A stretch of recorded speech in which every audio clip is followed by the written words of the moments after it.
All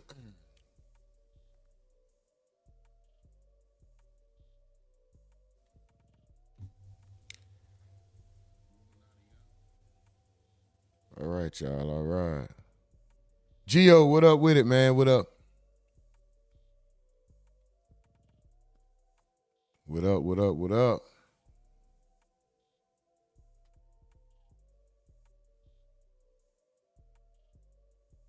Salute, bro. Salute, salute. Where is my get rights and my get readies? My essentials. Need them essentials, man. All right, all right.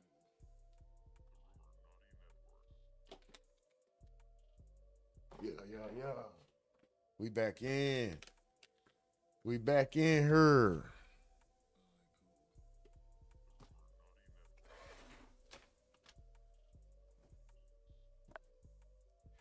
Shout out y'all. Hold on. I'm trying to see. Let me see.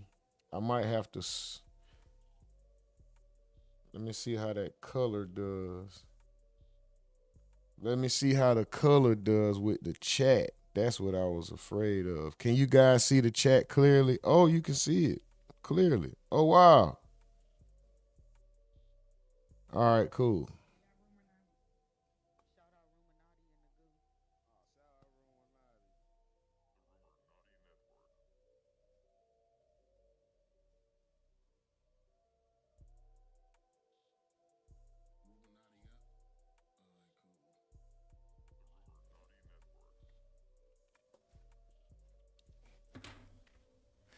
What's up, y'all?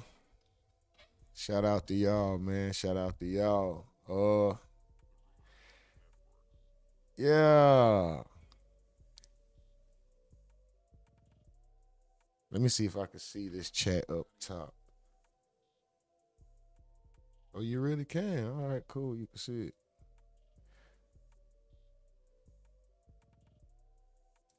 Man, shout out to you guys. Shout out to you guys, man. Uh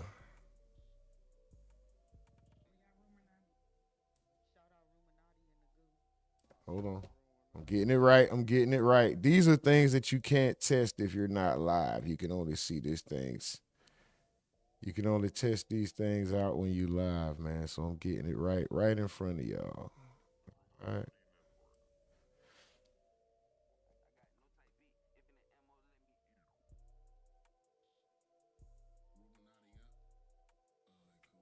Oh yeah, the chat up top is small. I figured it was gonna be. That's cool. I don't want to make it too. This is for people who aren't on vertical, so they can still see the chats. I don't want to make it too big to where it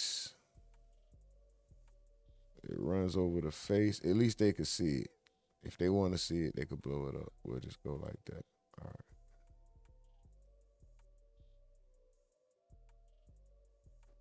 All right. I think that's about as good as it's gonna get.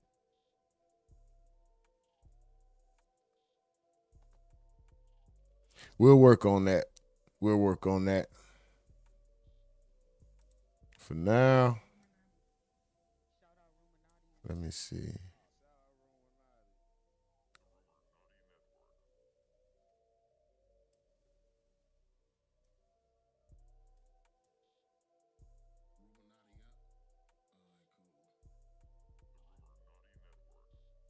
The chat is way larger on the horizontal, but we here, man.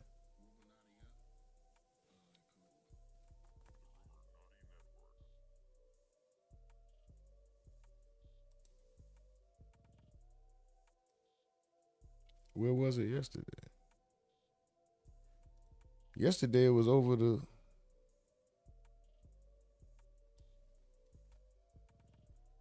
It was over the shit, wasn't it?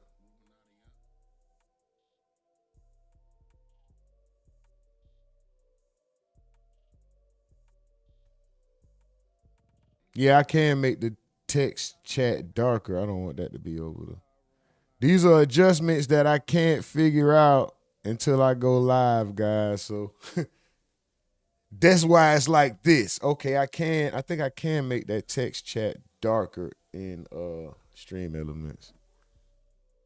Shout out to y'all, man. Super duper salute. I see you, Shay 1981, Geo Roman, Slim Jones McEasy, Shadow 6426. Shout out to y'all. Did I see my bro in there? I thought I saw Mike from the Ville as well. Yes, I did. Mike from the Ville. Let's go. Shout out to you guys, man. Thank y'all. Thank y'all. Thank y'all. Uh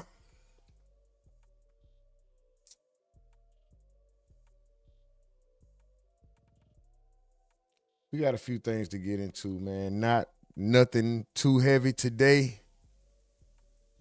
especially after yesterday, you know. Nothing too heavy today.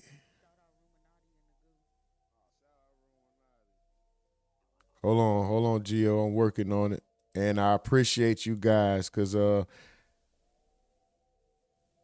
guess I could have did it with a private stream. I didn't think about that though. I just went live. Like, let's see. Let's go. Let me see. I'm working on this chat color right now. Man, oh my gosh. Yesterday sucked, right?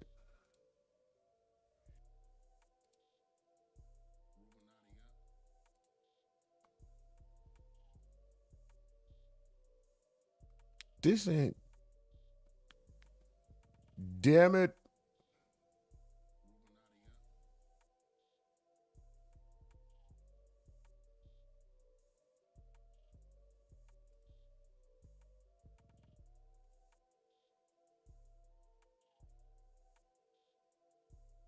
No. Safe house. Safe house.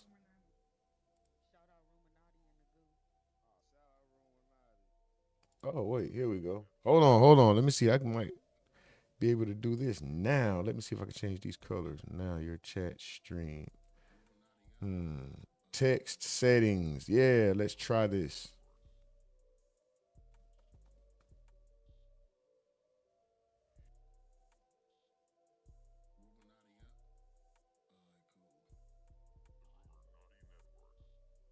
We about to get into it, guys. We are about to get into it. I'm just doing a little something.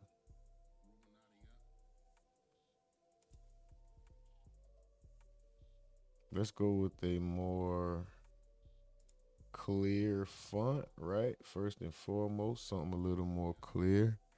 Even though I like that bold look of the impact, let's go with this, I think. Then let's go with hmm. What color do we want the chat so they can be seen on that dark background? And when I do a dark background, I gotta switch it back to the light one. So let's go.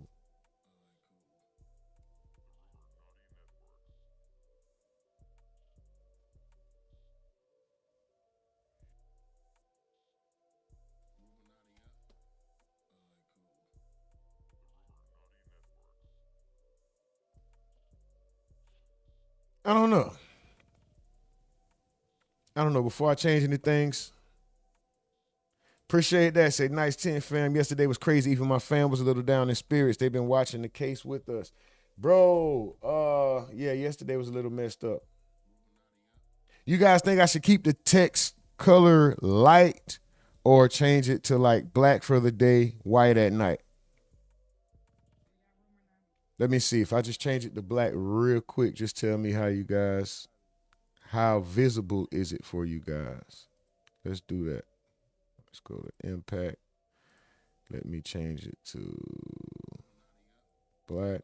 And let's just see.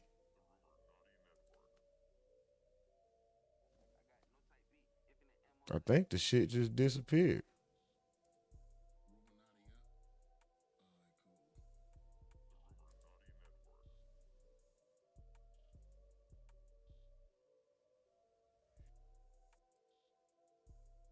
Well, I might have fucked that up. So anyway, uh oh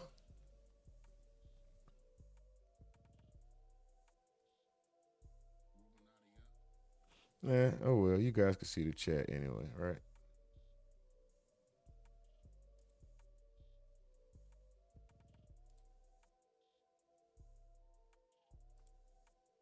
Yeah, I might have fucked that up, but we ain't gonna worry about it. We gonna keep the show rolling.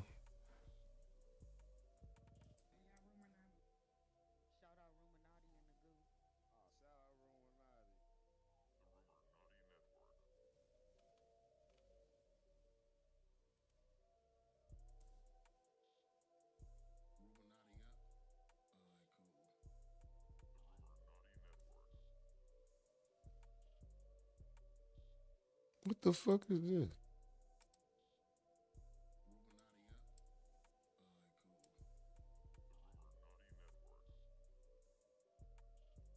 Oh, it's back. All right, I ain't gonna mess with it. I'm gonna leave it just like this.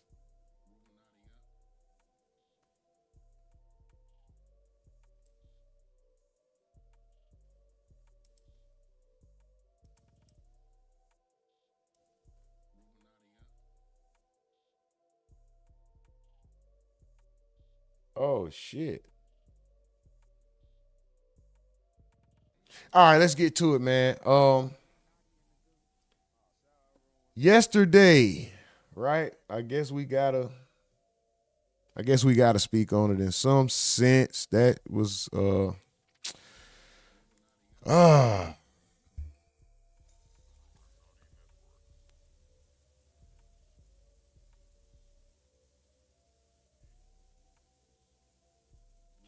Deborah Temple says rumor. Shout out to you, Deborah. Yesterday was unbelievable. I can't believe it, but today is a new day. God give us strength. Prayers for that 14-year-old's family. Facts. Definitely much prayers. My prayers and strength go out to that family, man.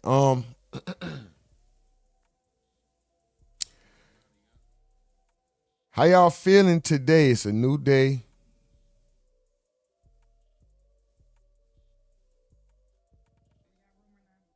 Damn, man. All right.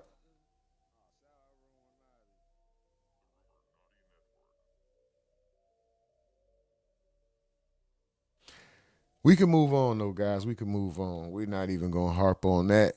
Um, just keep your energy good, keep your energy high. Realize that you have to do. There are things that you have to do, priorities that you got to take care of, and people that love you and need you. So don't get in your feelings. As difficult as it is not to, don't get in your feelings. Don't have any emotional reactions to anybody trying to trigger you based off of this. And let's go. All right.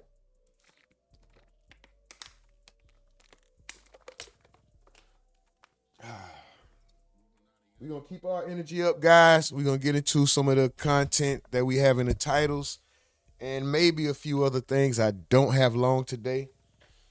Um, life be lifing.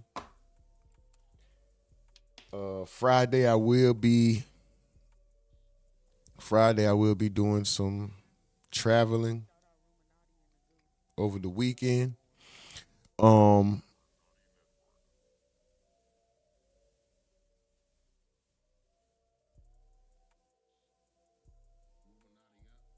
but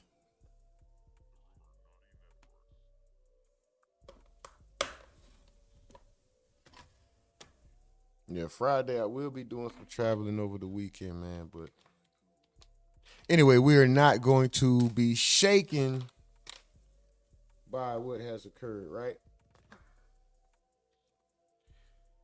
Ah, that honestly, that yesterday's verdict has kind of been the only thing on my mind. It's just a slap in the face. It's a travesty of justice. It's injustice. It's injustice. There's no justice in that at all. It's disgusting. But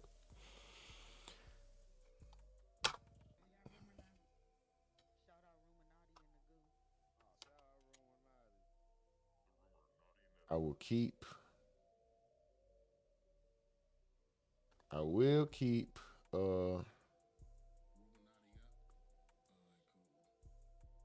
A cool head and my negative commentary to myself. It's like sometimes if you don't have something to offer to help, it's best to just stay silent because you could say the wrong thing.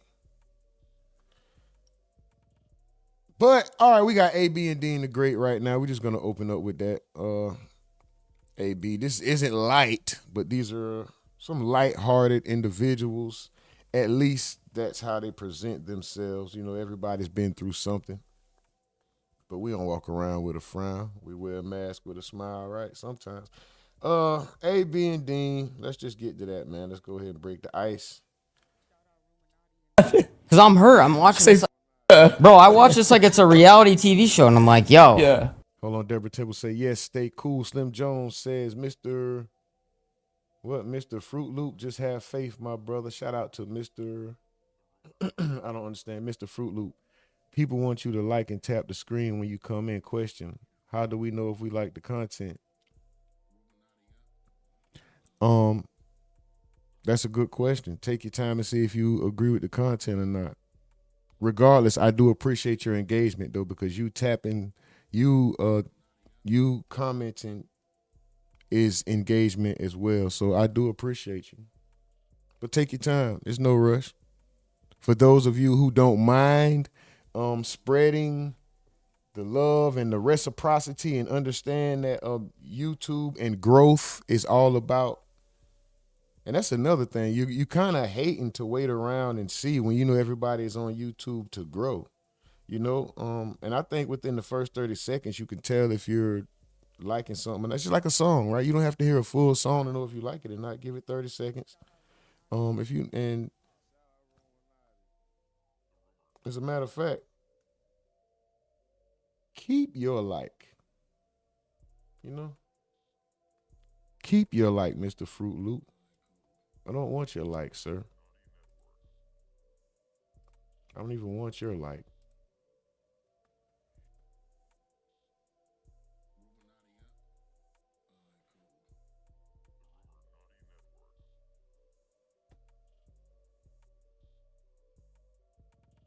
Off, y'all forgive me, man.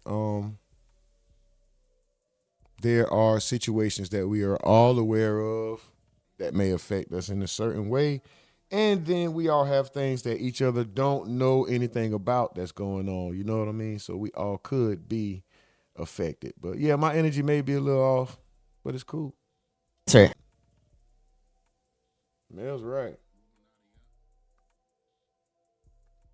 I ain't gonna slow the train down because I see you guys. Okay, run the likes up. There y'all go. Thank you guys.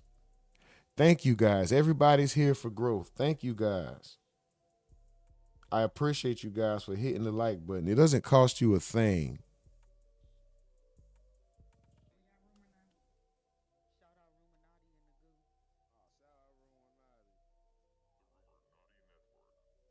Thank you guys. Let's get the likes up. Let's get the likes up.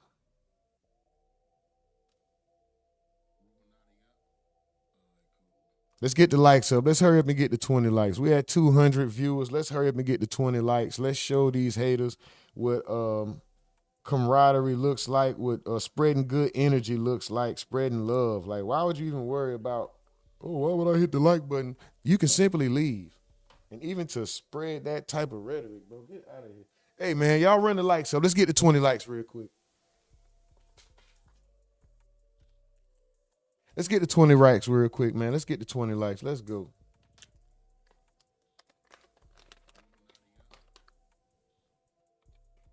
We need 6 more. We need 6 more. Let's get them likes up or get them concurrent viewers down, one or the other. Let's go.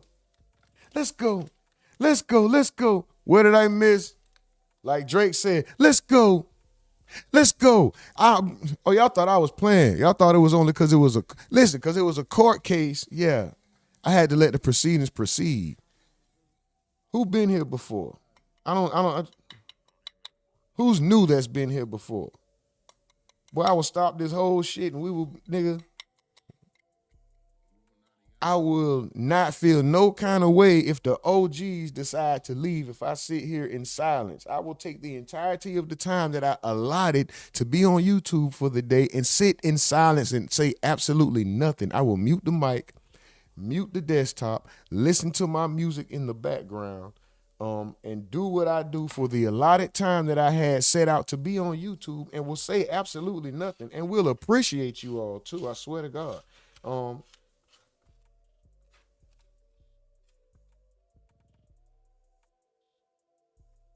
However y'all want to do it. We need to get to 20 likes, though. We need to get to 20 likes, though. Shout out to you, Ferrari Killer from Toronto. Salute, salute, salute.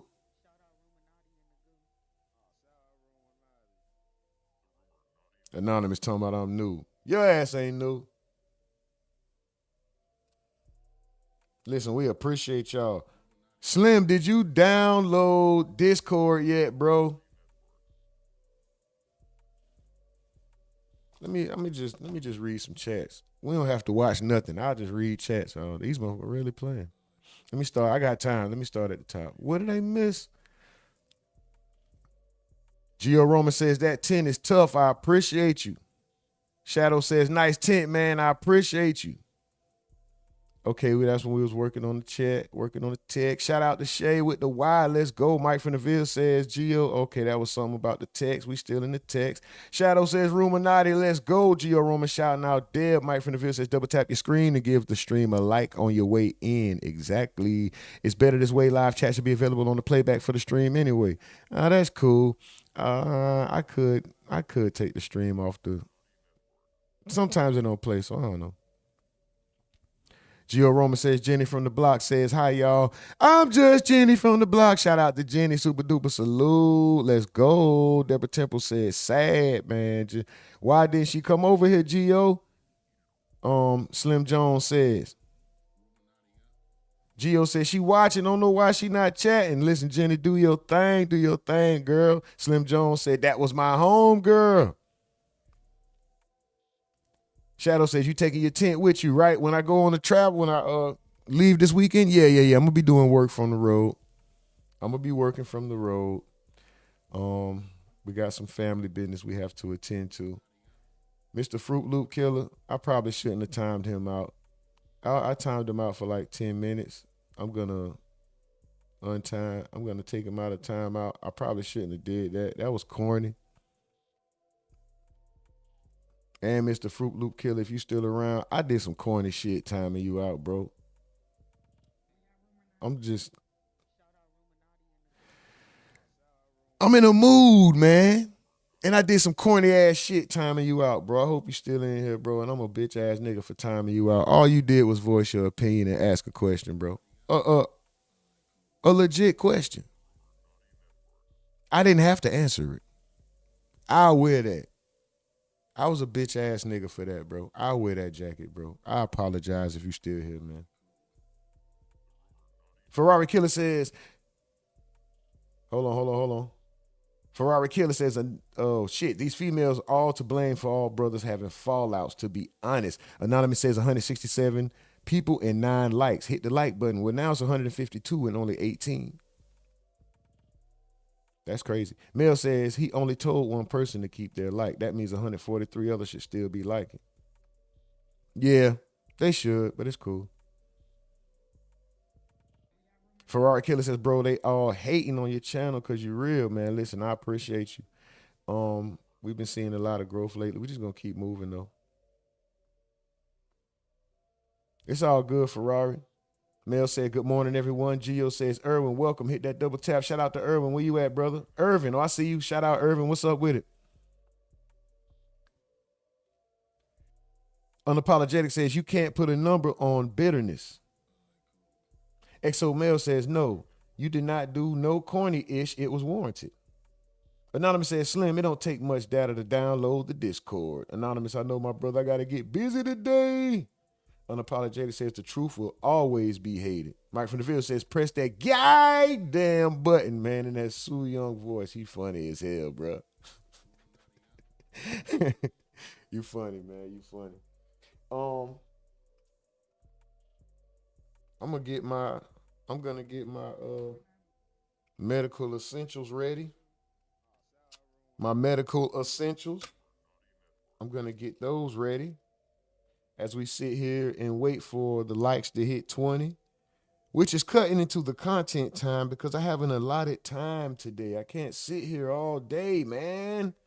Why are you guys not running the likes up? What's the difficulty? It's been very difficult to get the likes to go up. Listen, guys, do you know that yesterday's stream had like 92,000 total views and we only had 300 some odd likes.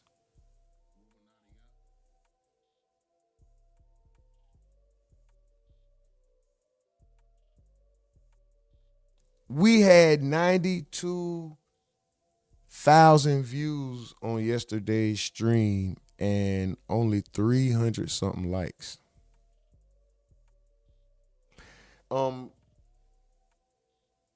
I understand the occasion wasn't a joyous one. It was a horrible circumstance.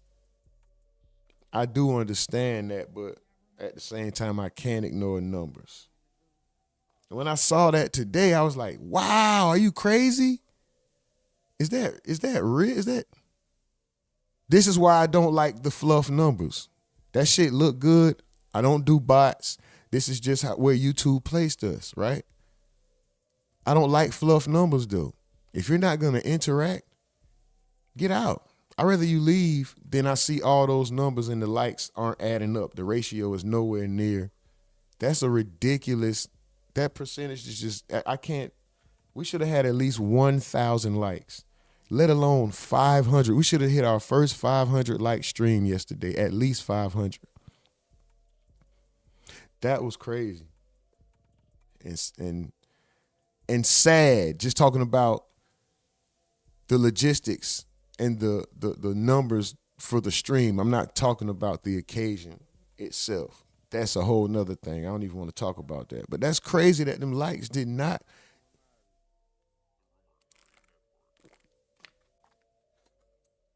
We talking about per capita. Like there should have at least been 1,000 likes on that video. That's crazy.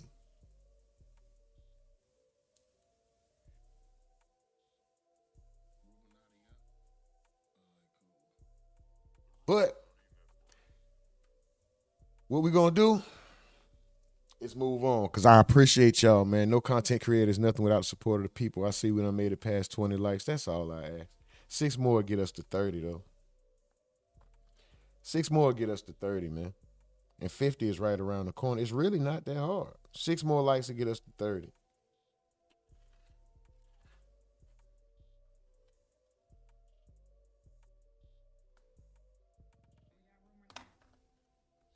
You know, if you ask Chat GPT, they'll say the average human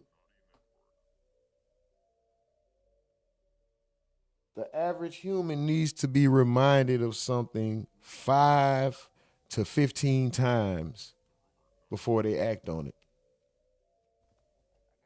Real shit. The average human, well, ask ChatGPT, ask your AI. The average human needs to hear something they need to be reminded 5 to 15 times before they actually act on something, before they actually act on a request or command or whatever. The average human.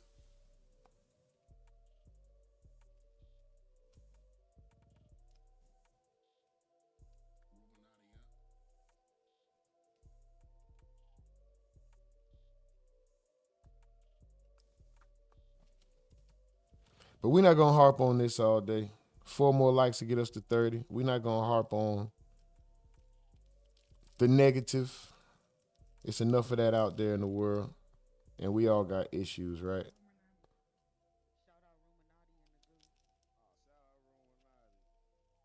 Hold on, y'all. I'm just getting my medical essentials prepared. 64K Lex says people be trolling and hating. Elon says you live in a tent. Yeah, I love it. Manning Brown says 100. Shout out y'all, man. Unapologetic says you got to realize, brother, they don't like facts. Indeed. Gio Roma says, live at that when they could have watched it themselves on a different channel but chose yours and to not like it. That's crazy, man. But it's all good. It's all good. It's all good.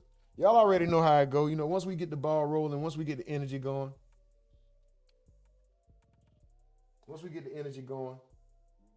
ain't no stopping that. We not here long, so I got to get to it anyway, man. I ain't gonna make everybody suffer for a few assholes.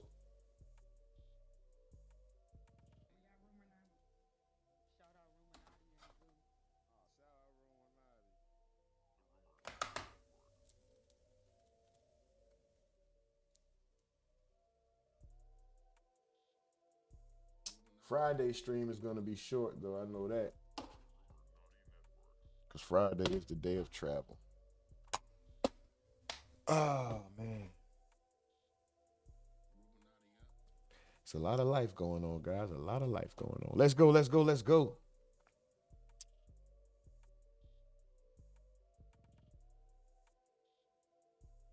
Is that Elani? Just double tap the screen, bro. Ferrari, what up? He said, my grandmother slapped the F out of simple ass people. Damn, bro. Keep the like on time if you respect your the follow orders. My Exo Mail says, in order to like, you have to double tap your screen. Let's go, let's go, let's go, guys. He hung up. Yeah. All right, I think AB is about to tell a story about when he ended up getting popped at in St. Louis or something like that. Let's go though. Let's just start. Let's just start. This isn't in the title. This wasn't anything major or nothing like that. It was just something to walk down, but instead we walked down with silence and interaction. But since we're here, let's nigga say what they shooting at him with. You could shoot 30, 40 shots with a handgun. What are they shooting at him with? Anything, nigga. Everything got 30, 40 shots nowadays. Boy, I seen a 40-shot revolver. I'm lying my ass. All right, I'm lying. All right. But still. People wanted to and you said, nah, I'm not letting you in my crew. What's up, nurse lady? Shout out to you. Oh, hold on, bro.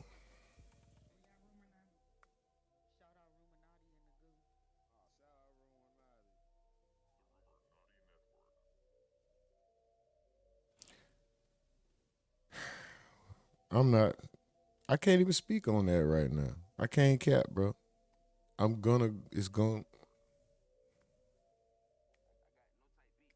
speak. AB just said he made a call. He went like this and got out of jail. He shook his finger, said 4 words, and walked out of jail. Is that what he's saying? This nigga said, CO, I'm done, man. And walked out of the jail after they saying somebody shot at you and we know who did it and that person is dead. I'm not, bro. Come on, bro. I don't give a damn height of your career, none of that shit. I'm not going for that. Y'all believe in that story? Are y'all believing that story that we just heard?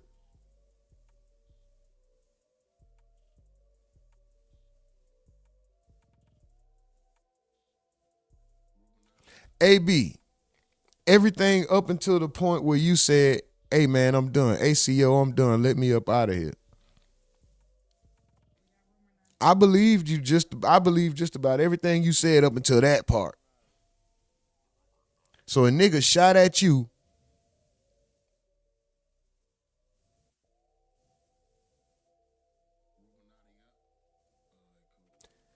Comes up dead. How long was the time in between he shot at you and then he came up dead? Was it something I missed there?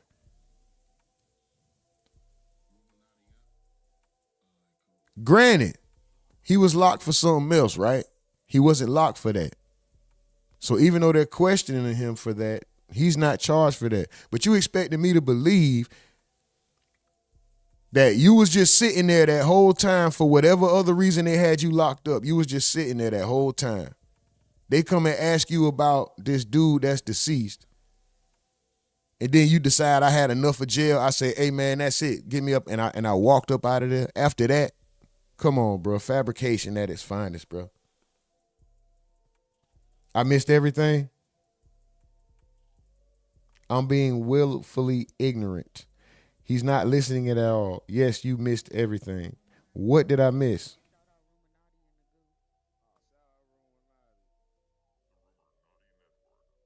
So he wasn't locked up. He wasn't locked up. He was on hold.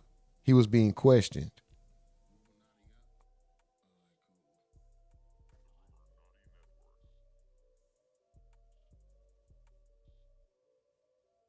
Oh, he says you're talking about the interview with the feds.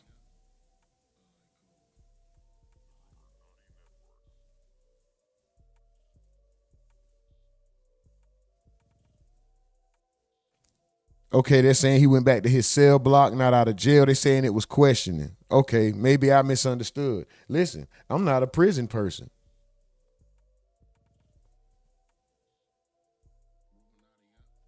Hold on, bro. Watch your disrespect. C note. I'm going to let you stay. I'll call you a goof ass nigga.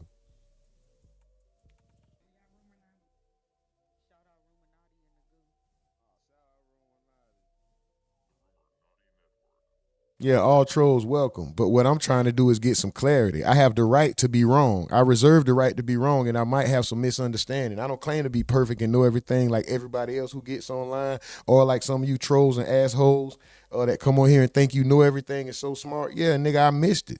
The fuck? Are you perfect? Have you done everything perfectly and correct in your life, nigga? Did you score all hundreds on all the tests you took? I missed something, fool. You know how easy it is to run it back? Watch your motherfucking mouth. Talking about goofy, nigga. And I didn't judge. If you now hold on. C note, you're not listening, folk. Because if I judged him, did you hear me say anything about him? Did you hear me call him anything? I judged the action. I didn't call him a snitch. I didn't say it was any funny activity. I said I'm not believing what he's saying. So who's listening and who's not? You new here, C note. Shout out to you though. You new here. We do this daily. Just chill with that disrespect, brother.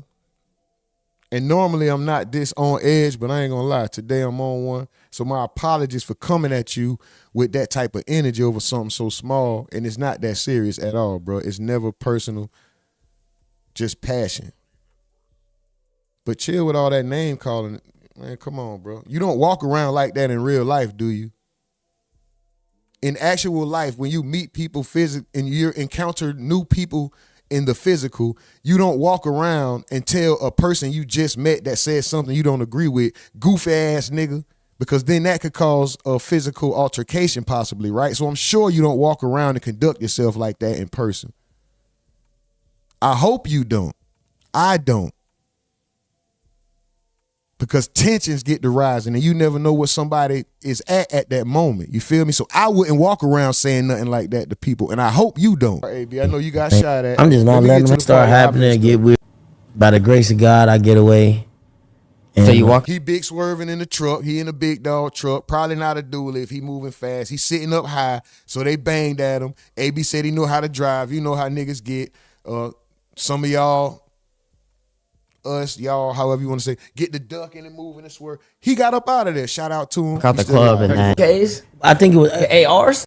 It was more than one person shooting at me. It had to be. So basically, Dean the Great. But what do you have? AKs, ARs? You could put 30 rounds on damn near anything nowadays. Shout out to y'all for the subscribers, man. Shout out to y'all for the energy, man. Thank y'all for putting up with me, bro. Yesterday was foul, man. My nigga Slim Jones McEasy says nothing but love for my big brother Rumor. Shout out to you, man, and shout out to everybody, man. Y'all know I run off energy. Y'all know I run off energy, bro, and I can admit today my energy is off. Usually, y'all know it ain't even like this. My energy is off. It's me. I'm taking the blame. I'm wearing the jacket today, y'all. The one night with Steiny as well. I have to give credit to the originator of this video. Shout out to One Night with Steiny. It is entitled Adrian Broner Gets Caught Stealing from Dean the Great. One Night with Steiny. Everything we are watching is under the Fair Use Act for Education, Entertainment, Research, satirical, and commentary purposes only. The views and thoughts represented in these videos do not necessarily represent the views and thoughts of the RUMORNATI Network. It's annoying host or it's aggravating ass chat. Let's go. That part. Okay, yeah. All right. Call me out, nigga. I definitely missed that part. My bad, y'all. I thought it was some movie shit going on. I missed it like a mother. And they said, there's nothing. hold on, I swear my life. Gang. No, that's it. Go ahead. You guys want one? Babe, you got locked up in Cleveland? Yeah, I got locked up in Cleveland. They said, you got to visit. Hey. And get that shit out of here. And on with what you said. Now, stood that totally, boy. Y'all 1,000% right. In my mind, I'm picturing this man getting taken in for questioning, like getting locked up for something getting taken in for questioning and just, well, I don't know what the fuck I was thinking. I was totally wrong. And I'm using way too much profanity right now. I can't help it. Shout out to you guys, man. Hold on. I gotta show some love, man. We got some fan support going. It says some fam. I'm reading. Y'all know anytime I say fan, I fix my, man, come on, bro. We don't even say that. Fam. We got support from the fam. I wish I could type something different so I didn't see it and I wouldn't say it sometimes when I get caught up. Anyway, let's show some more love, man. Thank you guys. Thank you guys for dealing with me, man. Yesterday was difficult. But we cracked 92,000 views. But anyway, let's go, man. We got Nurse Lady T. Like, share, and subscribe. The memberships are open as well. Let's go. And also, we got that boy Slim Jones. Make it easy. Ask yourself, have you double tapped that damn screen yet? Let's go. Thank you for the $2 super chat, Slim Jones. The $1.99 super chat. Nurse Lady T.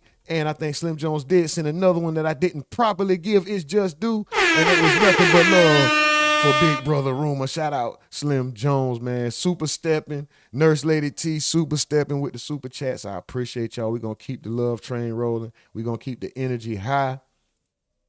And we're going to keep the content moving, man. First of all, I was totally wrong. To everybody in the chat that was calling me out, to C-Note, first and foremost, brother, that was a horrible interaction, and this is not how I operate on a daily, but I am human. If you are still here, brother, my apologies for the way that I came at you over something so small. I could have said what I said, made my exact same point in a much better way, first and foremost. Gotta get that out the way, y'all. Y'all know I don't rock like that. Am I flawed? Yes. Am I human? Yes. Do I fuck up? Yes. Do you take your energy when it's not at its best and because of one, you impose it on other people? No, that was wrong. Shout out to C-Note, man, for being, and I saw you in the chat too, a very mature responses, bro. Super duper salute to you for being the cooler head. But AB, nigga, I was totally wrong. I thought he did some movie shit. Like he said he just walked out of jail, told a seat, like he was using who he was at the time to get out of jail. I thought this was some nut-dropping bravado talk, braggadocio. I'm like, no, bro, you didn't do that. That's not what he said. I was completely mistaken. What he said makes total sense. When people come to visit you, question, and then especially the visit you get, you weren't expecting, and then some detects, and they like, hey, nigga, we know about a dead body. Like, hold on, that's it. I want to go back. Take me back home. Not home, cell block. You know, take me back to my cell, my whatever, my car, whatever they call that shit, right? Okay, boom, I get that. My bad. That makes way more sense. Y'all know I don't watch this shit ahead of time, normally. And when I do, I tell y'all. So I didn't know what the fuck he was talking about, and I misunderstood doing too much stuff at the same time, man. Shout out to y'all, though. But we're going to get into some of the topics that we have in the titles now. We got to get into the title topics. That was just something on the side to keep the situation situated, you know what I'm saying, to make sure we keep it moving. But what we actually, do we got one more AB video? Since we here, let's just see why AB, this is No Jumper, shout out to No Jumper, Adrian Broner, on why he dissed Floyd Mayweather and Jay-Z in the past. Let's see what he has to say. I'm going to come back with some commentary. I'm going to pay attention. I'm going to listen this time. Then I'm going to come back with some commentary, and I'm going to show some love to the chat. Super duper salute to y'all, man. I appreciate y'all for rocking out. Dealing with my bullshit. I'm on some bullshit today, and I don't like it. I don't like feeling like this or being like this or so agitated. I don't like that, bro. I don't like that. You got to show up better, bro. Come on, black man. Come on, black man. It's James Earl Jones on my shoulder telling me, you are great. Listen now. Relationship like with Floyd Mayweather nowadays and shit. That's my dog. That's my nigga. I was just chilling with his daughter the other day. He was going viral with his daughter the other day. Yeah. I love him to death, man. Like, I never say nothing bad about him. That's some tissue, man. This motherfucker just bust on my face. No homo. Oh, this nigga in here popping bumps and shit. This nigga's disgusting. This is why I walk around with hand sanitizer. This is why I barely slap the 5 or do any kind of open-handed greeting. You know what I'm talking about? I'm the fist bump brother. What's up, bro? Fist bump. Fist bump. Shit like this. To elbows. I'll be carrying something, hit you with the elbow. What's up, bro? Good to see you. Because of shit like that.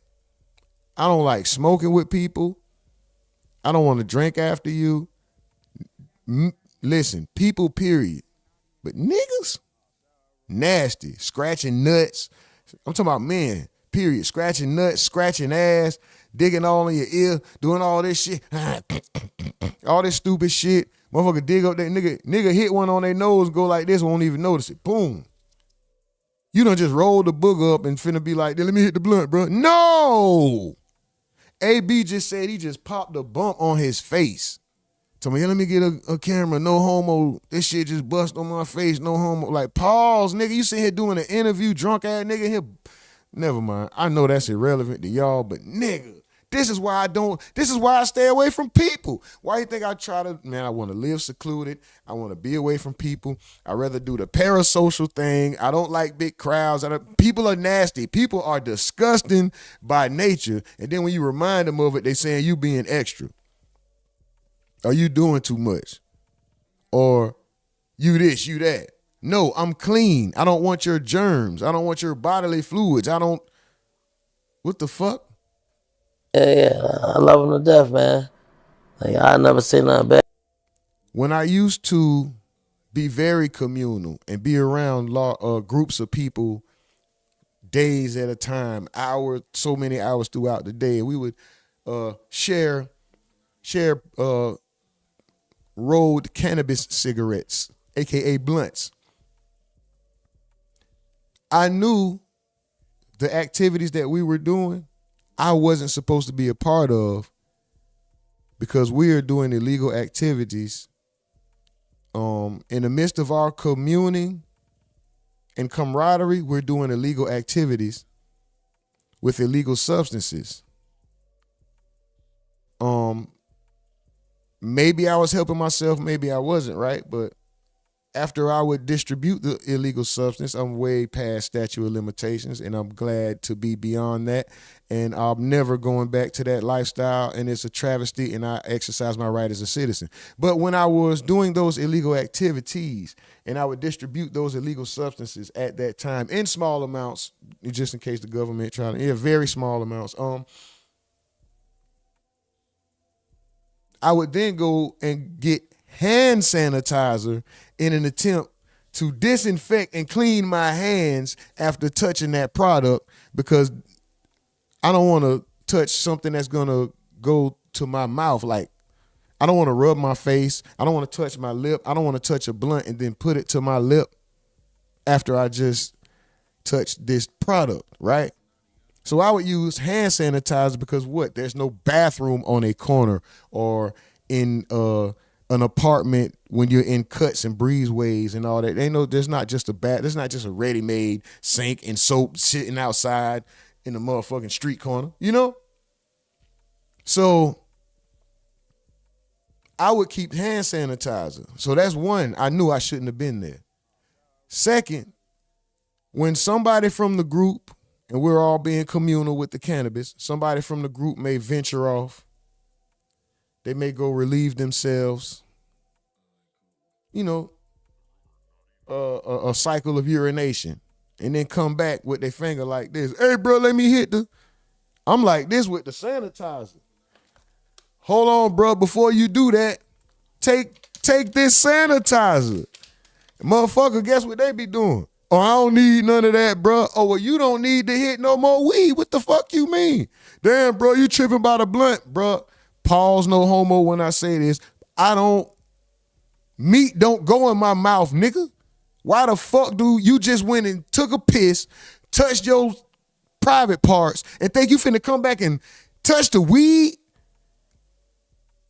And then I don't even had niggas say, man, I pee with this hand. I ain't even used this hand. What? Y'all niggas that dirty, that filthy of a person. Y'all are that not, bro, not, oh my God. Anyway, bro. This is why I don't, nigga, I'm done with crowds. I'm done with people. I'm done. No.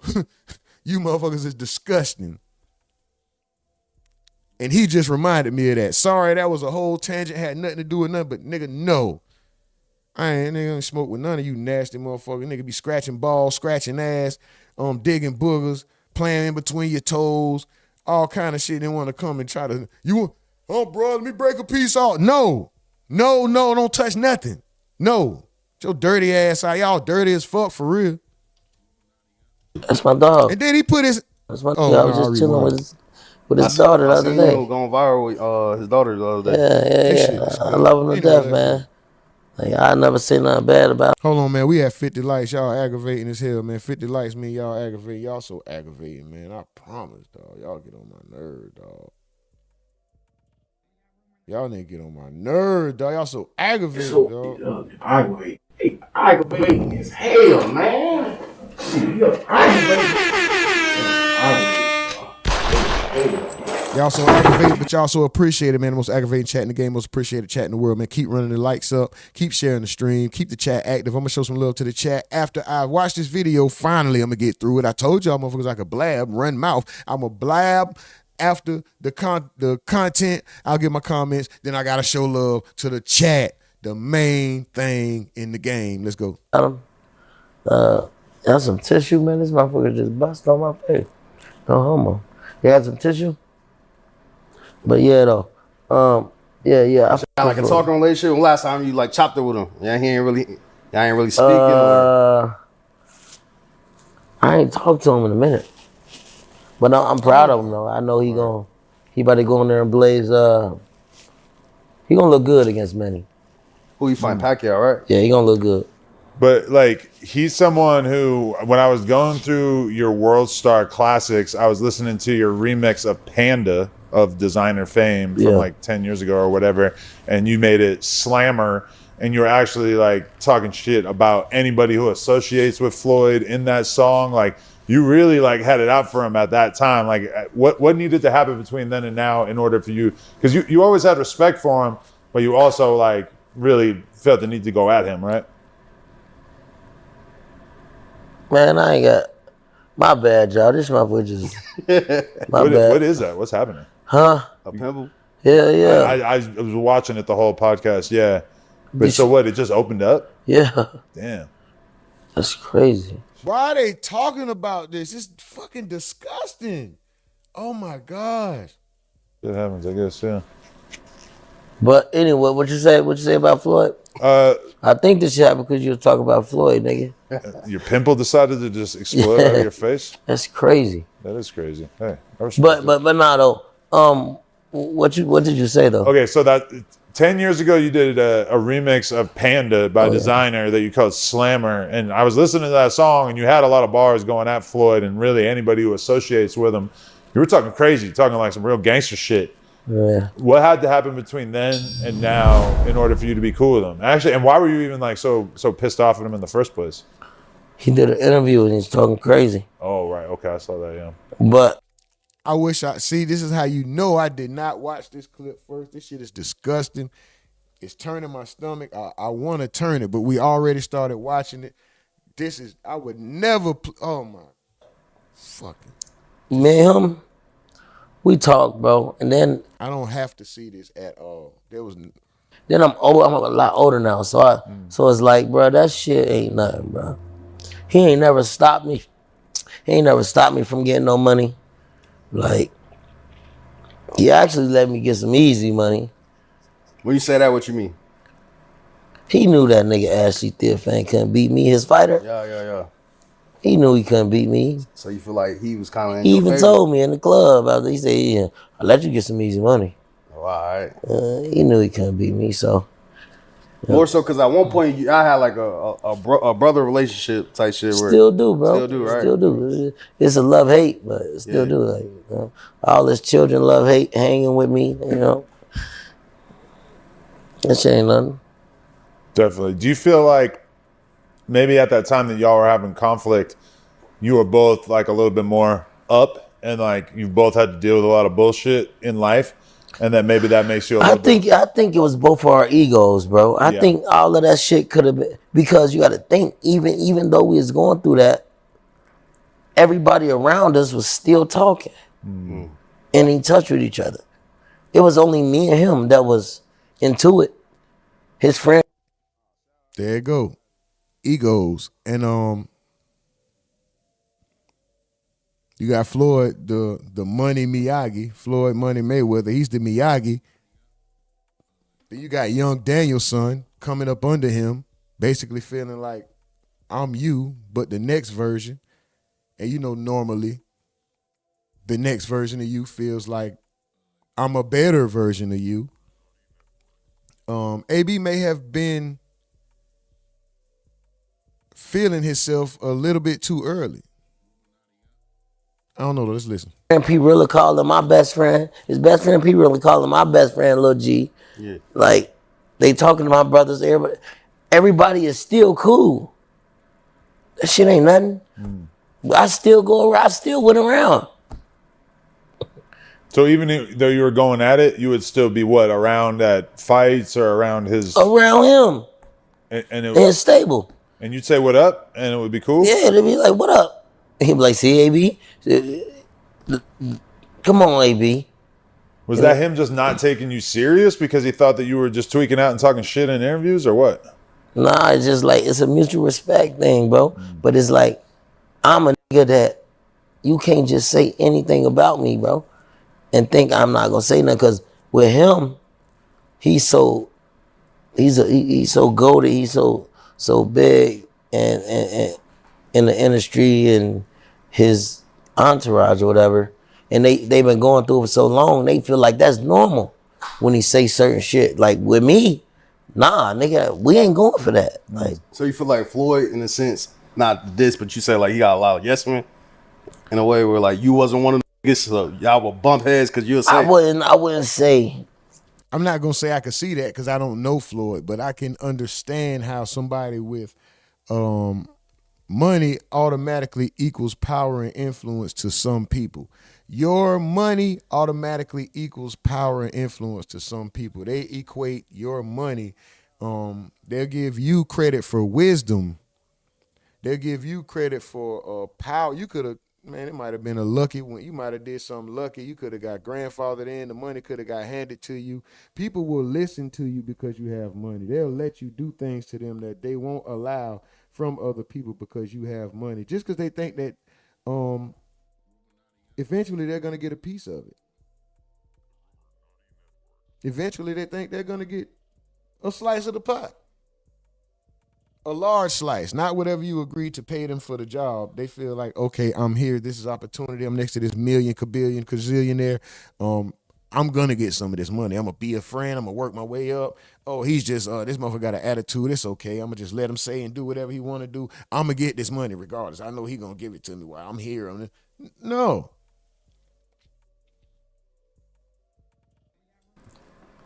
Well, we'll keep going. They will keep going. Keep allowing you to do whatever it is that you're doing to them. People will sit back and, man,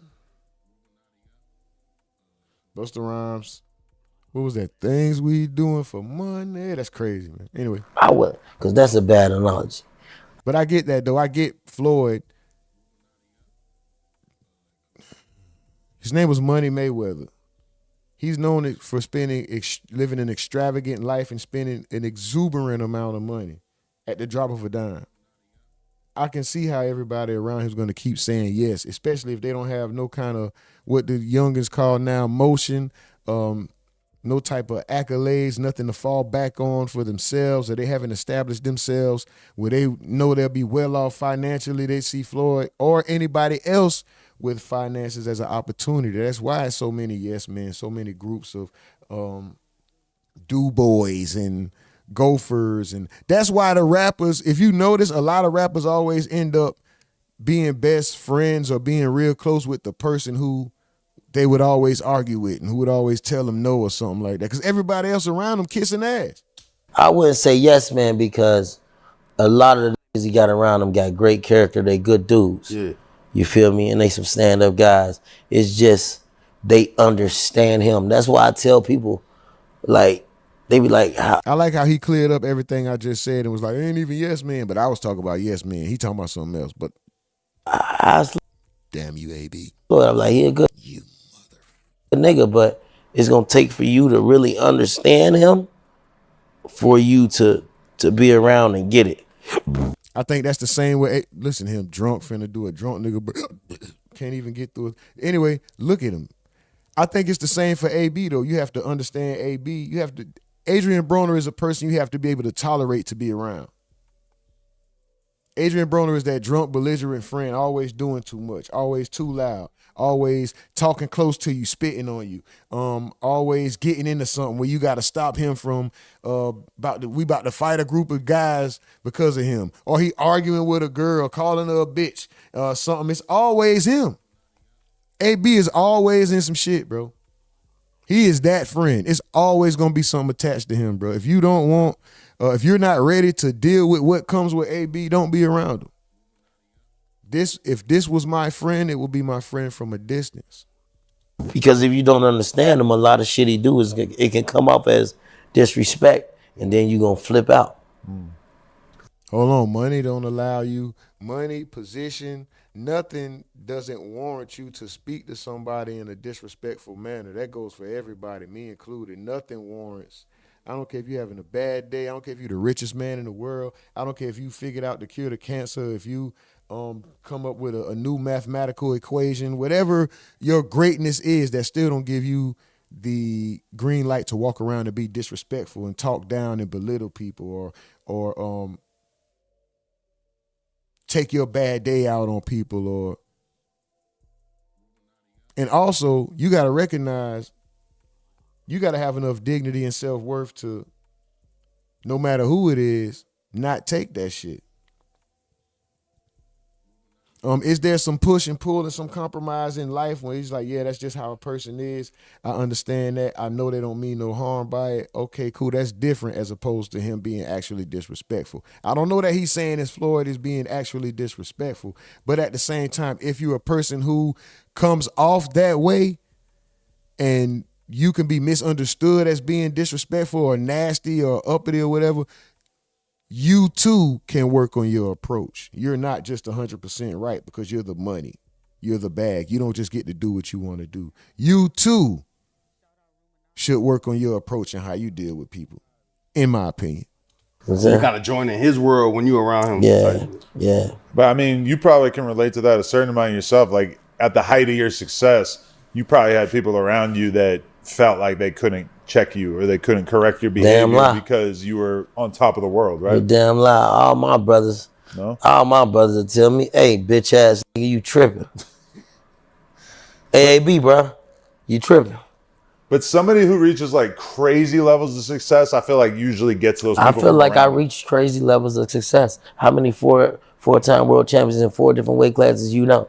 Hey, I'll give it to you. I'm just saying that Floyd, at a certain point, I think he reconstructed his whole world to make it so that everybody who was around him had to kind of do what he said. I mean, but anybody can do that. You can. I've been accused of that. Yeah. You do that. I have been accused of that. Yeah. Anybody can do that. It's about how you structure your life. Yeah. But he said you do that with Remo sitting right there. I wonder if he was all inclusive when he meant that, or is he talking about just his life at home, which I don't think. I mean, but anybody can do that. You can. I've been accused of that. Yeah. You do that. I have been accused of that. Yeah. Remo showed no change in expression. Poker face. Shout out Remo. If it did bother him at all, he ain't show no expression. Anybody can do that.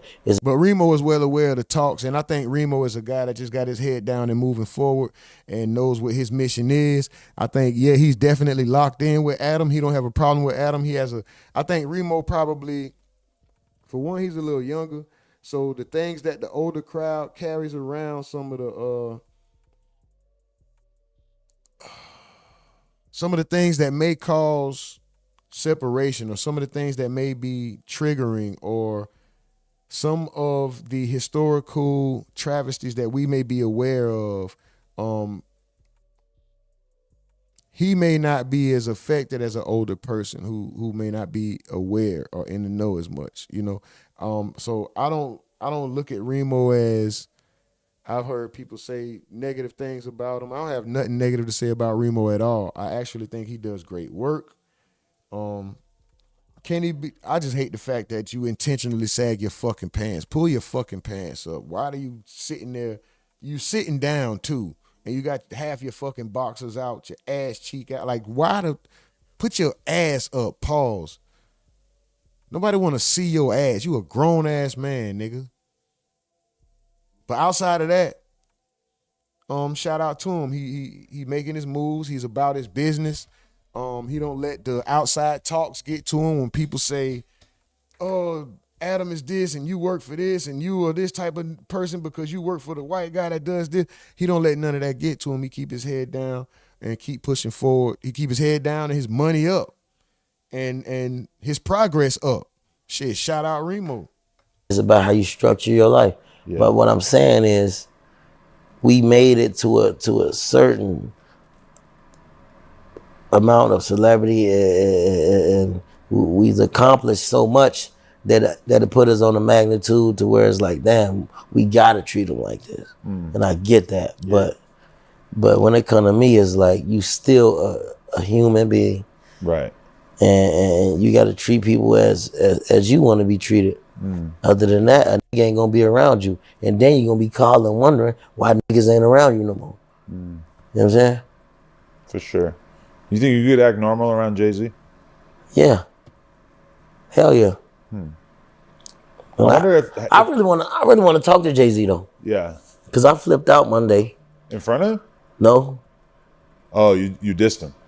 I didn't really diss him. I just, but I apologized. What you say? They sent me a contract. It's for the Rock Nation shit. Oh, and you trashed it. Yeah, I saw that. And it was like, suck my dick, bro. And the way it was like, I told him to suck my or whatever. And then it was like, one of my OGs called that I look up to called me and was like, bro, you could apologize, bro. You know what I'm saying? And then I made my apology, but I still want to talk to him face to face. You know what I'm saying? So you take the dinner over the $500K with Jay-Z? No, they said take the hell no. The dinner. Not me taking the money, ain't it? Hey, give me that 500, then I'm gonna just meet you. I'm gonna meet you somewhere. Just meet you somewhere. For 100,000, I'll meet you somewhere. If you enjoyed that clip.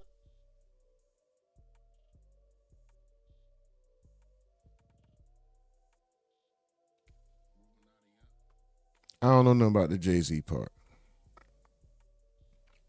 I don't know about the Jay-Z part. But we can move on, though. I pretty much talked through that whole shit. Real quick. Let me show some love to the chat, bro.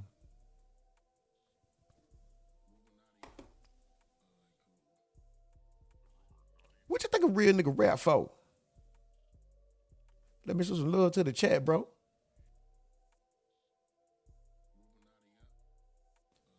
All right. We gonna call out the top 10. Let's go. Right now, number 1, we got Slim Jones McJeezy. I'm gonna keep doing that because I see a G there, bro. And I know the guy. Why the...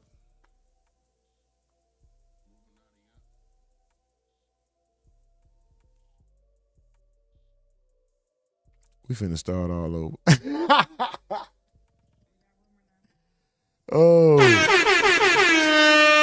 Let's go. Top 10. Number 1, we got Slim Jones McEasy. Number 2, we got Nurse Lady T. Number 3, we got Mike from the Ville. Number 4, we got Shadow 6426. Number 5, we got Alex and Guns. Number 6, we got Anonymous 1. Number 7, we got Funchy Funch 4810. Number 8, we got Kirch Gottner Fed, okay, for sure. Number 9, we got Unapologetic About Facts. Number 10, we got Steppin' Wolf 37. And then number 11, honorable mention, we got Just Me 11213. Shout out to y'all, man. Shout out to y'all. Let me get off in this chat real quick. Keith Gordon said, "What's up? What's the talk? What up, man? Listen, we just running through some topics right now, man. Super duper salute to you, Keith Gordon. Shout out to you. Hydroponic says, where's Adam's finger going? Ooh, what the fuck? Something crazy going on, right? Nurse Lady T, what's up with it? Slim Jones says, who the hell is Mick Jeezy? I know, bro. Put the fire down, bro. Don't throw a firecracker at me, bro. Boy got an M80. Fuck. Stop, bro. My bad, bro. Who else I see in the chat? We got Mike from the Ville. We got Nurse Lady T. We got Hydroponics. We got Slim Jones McEasy. We got Alpha Hoss.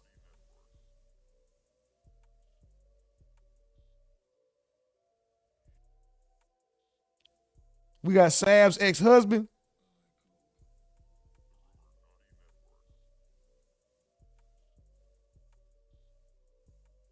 Hold on, Alpha Hoss. Hold on. Let me read this. If I got to tolerate a motherfucker, then I don't need to be around. Steppenwolf says, why people keep saying Floyd broke? If that man made $1 billion, how is he broke? He know business and investments. People don't see all the stuff he has. Plus, he might have stuff in his kid's name. Hydroponic says he lost more than a lot of us would make in a lifetime. That's facts. Alpha Hall says money just allows motherfucker to be who they truly are. And when they show you, believe it. Alpha says Hydroponic says I'm a grown man. Nobody using that shitty tone with me and have my respect. F that. Alpha Hall says I'm screaming. Yeah, cuss at you because I'm passionate about whether or whatever it is I do. And I expect the same from you. And if you know you got it in you, I'm gonna pull it out of you. Alpha House, I agree with that. I'm one of those people as well. The passion, the intensity, the seriousness of the situation, it may be taken for attitude sometimes. And that's something that I do ask people that I sometimes I over-explain myself to try to get, because I know in the past, I have offended people, or people, I wouldn't even say offended, people have taken things the wrong way, or it might be almost a confrontation because somebody like, who the F you talking to? And it's like, listen to what I'm saying instead of how I'm saying it. But then I had to realize how I'm saying it, along with some of the terminologies and the things that I'm saying when I'm saying how I'm saying it, could come off as I'm being disrespectful. So let me take some of these extra terminologies and profanities and obscenities out. I can say the same thing with the same passion, same intensity, same heart, but I can take out the obscenities and it be just as impactful, and a person may receive it better. As much as that is who I am, everybody isn't the same, and everybody isn't gonna receive it the way that I'm presenting it. And I had to realize that, So everybody has to make adjustments in life. Everybody. Nobody is doing anything 100% right. Nobody's doing everything, Nobody's doing everything 100% correct. And even if you are with one person, there's another person that you're going to have to deal with, that you're going to have to adjust and change how you approach situations with. So, I had to go in the dojo,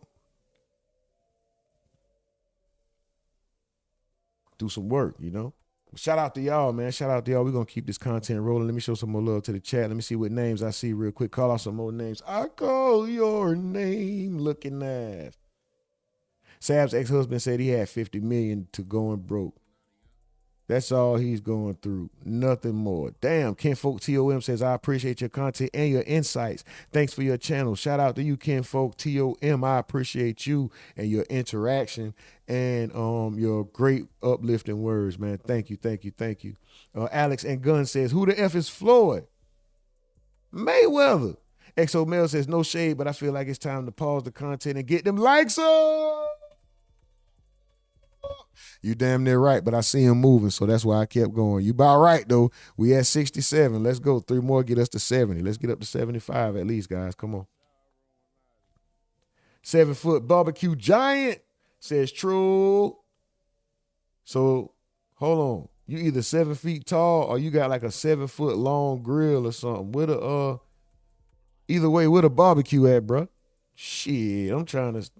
Where's the barbecue at? Bishop 170 sent a high five for 100 Jews. Shout out to you, Bishop 170. Mike from the field said, "Stepping is how you make content. I could explain more, but why? Just tap the screen, buddy." Kinfolk TOM says, "Women that share lipstick now, that's diabolical as well." I agree. Why is y'all sharing lipstick? Steppin' Wolf says, "Hey man, just let the video play, man. Why you need to talk?" And that's the last content that let me scroll up and see. And that's funny. Because that's how we do around here, bro. Shout out to you. Gio Roma says, "You aggravating, Nurse Lady T, man. Join the Discord and come up to speak the truth. If anybody want to come up, join the Discord. Y'all can chime in, give y'all comments on the content."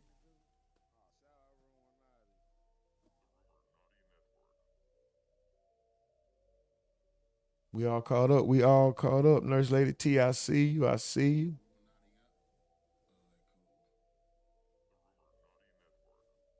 Slim Jones, I see you. I appreciate y'all, man. Get them likes up, guys. Get them likes up. 3 more likes. Get us to 70. Let's run this up. And also, shit, I got to depart soon, so I can't stop too much of the content. We got to get through it, guys. We got to get through it. We're going to get that work done. All right, in case you haven't heard, in other news, Little Durks' mother did an interview and she spoke out. Little Durks' mother gives an update on how he's doing in jail and confirms he cut off his dreadlocks. I don't know why that part isn't. Anyway, let's just see what Little Durks' mother had to say, and then we're gonna move on and get into some Boosie content and some Sauce Walka content before we get up out of here, guys. Next conversation, what's going on with your son, Lil Durk? I know that's been very tough for you and the family. Yeah, it's like I lost another child. It hurts. It hurts. Like, I'm like, I couldn't believe it. Like, and I knew something because I kept calling his phone, and I'm like, he don't answer. And then I call like his sisters and be like, "Have you?" I ain't gonna lie. I shouldn't be saying this, but Durk mama could get it, right? But I wouldn't want to mess with her because if we don't work out, he might get me taken out. You know what I'm saying? He might get me erased. But his mama could get it though. You know, she heard from him, and they were like, "No." I texted him, but so finally I got the call, and I'm like, "Oh my God." Who did you get the call from? From him. Oh, okay. Yeah. So he was in Florida at the time? Yeah, at the time he was in Florida, yes. Okay. And he called you and told you what was going on? Yeah. Eventually. Yeah, because it took a couple of days. And this is before it had hit the news? Yeah. Okay. Mm-hmm.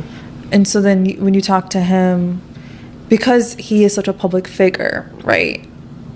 Most families don't have to deal with like the huge publicity of when their son gets arrested or their daughter gets arrested. Yeah. So now it becomes everyone's calling you. Everyone. And most this bitch got a boring ass voice. I understand she trying to your daughter gets arrested or your son gets arrested. Bitch, wake up. God damn. Haven't even heard from him. Yeah. Right. And they're not calling to support you. They're just calling to be nosy. Yeah. Like, what happened? Is it true? Is this and is it that? I'm like, huh? I never like answer, Yeah. Never answer. I've met a lot of celebrities. And out of all the celebrities I've ever met, Durk has always been the kindest, most respectful person I've ever met. Like, he's just so kind. Like, I'll never forget whenever I would see him at like an event, he would come to me right away, give salam, like, how are you? Like, ask, like how I'm doing. And it was just so refreshing to see that because most celebrities, they don't do that. Like, they think that they're better than you. I've never picked that up once. And he was always just so good with, like, he really, truly loves his kids. And you could see that he really cares about giving back to the community and to the neighborhood. Yes. Which I was always really impressed by. Because a lot of times celebrities will do stuff just for, like, clout or to say, like, look, here's what I'm doing. Yeah. And that was never his MO. Yeah. Good, sweet kid. funny. We always laughing. I don't care what the situation is. He's always like the jokester. Always. If he's in a bad mood, he's still gonna make a joke about something, anything, and we laugh and we talk and just all around good baby. So how's he doing? He's good. Okay. Like I say, every time I talk to him, it's never serious. Okay. Yeah. So he's doing pretty good. And did he really cut his locks off? Yeah, he did. He did. That was it. That's the update. Oh, this is what I'm gonna say about Durk. If he innocent, free him.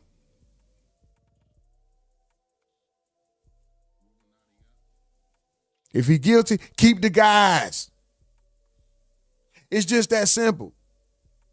Don't let this mask fool you. I don't promote being a menace to society. I don't promote murder, death, homicide, drug dealing, killing, lying, pillaging, all this. I don't none of that. Taking the SA, child stuff. I don't support none of that. Nigga, if he's innocent, free him.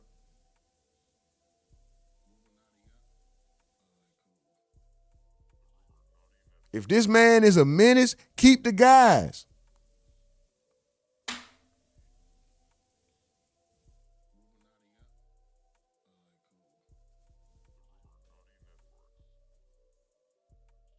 They should have kept the guys yesterday. Man, listen, anyway, never mind. We ain't finna get into that case.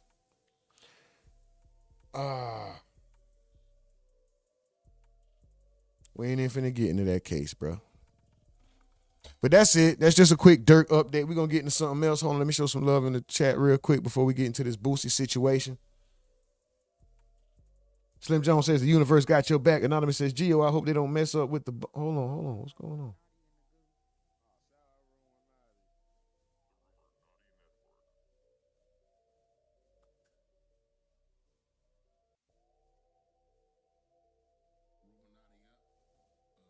Hey, no, we sending good energy your way, bro. Everything gonna be cool. Everything gonna go good and smooth as possible.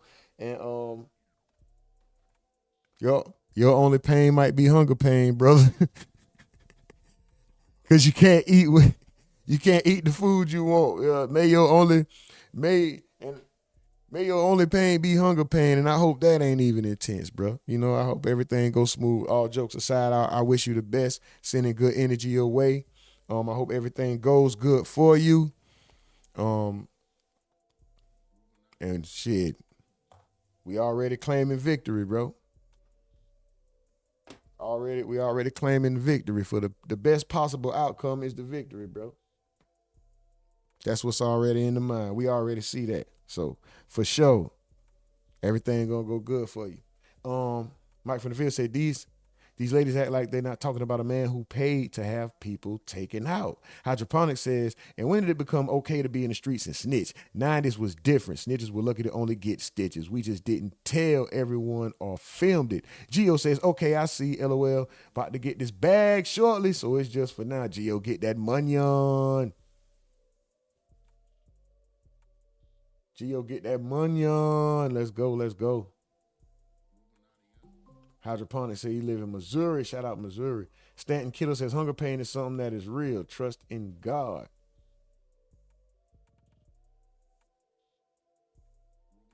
Gio Roman says, I say that too about anybody, Rumor.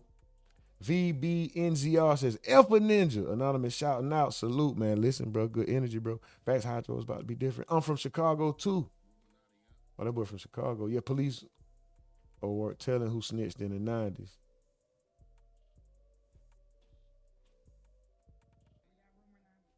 Gio says, but the 90s had a lot of people who did snitch, especially in that mafia. They just no social media eyes on it, right? Shadow says, free Durk. Hey, man, everybody got listen, this ain't no echo chamber. Everybody has the right to feel how they feel about whatever situation, whatever topic we touch. You know what I mean? You have the right to feel that way. You say free Durk. I say free Durk if he's innocent. If not, keep the guys. Nurse Lady T says, Rumor, you like them a little seasoned, huh? LOL. Gio Roma says, sauce funny as hell. Nurse Lady T says, Gio, you back? I see. Okay, they going. For sure. Hold on, where we at? I think we all caught up. Yeah, I think we all caught up.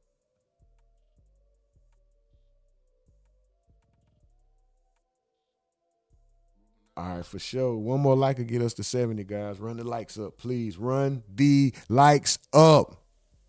Turn your click up, dog. Turn your bitch up, dog. Hey, so y'all seen the new Boosie bash? I know y'all seen the Boosie bash. You seen the title. Boosie bash. Exclusive hookahs. Boy, they got Boosie bash 2026. It's a hookah party. It's a real hookah party you cannot get in. Busting off the mids, folding off the sand. It's a real hookah party you cannot get in. If you're going to slide with the hookah, then slide there. Let me see that hookah just fly in. Baby, pass me the hookah. All Boosie was doing was trying to pass the hookah. Somebody said, Boosie, pass me the hookah. Nigga was singing Tiger. A nigga asked for the hookah. Boosie was just trying to help him, bro. This is not what y'all think it was. This shit say Boosie was charged with a felony, aggravated assault of security. Boosie was charged with a felony, aggravated assault. A security guard pressed charges claiming that Boosie hit him in the head with a hookah. He was trying to pass the hookah. Boosie, pass me the hookah. You asked for the hookah, nigga. Boosie ain't did shit to you. Oh, look, he just tried to pass it. His other friends, the other niggas, back up. Man, that wasn't Boosie, man. See, that ain't Boosie who threw the hookah. Boosie instructed. Why is Boosie getting charged?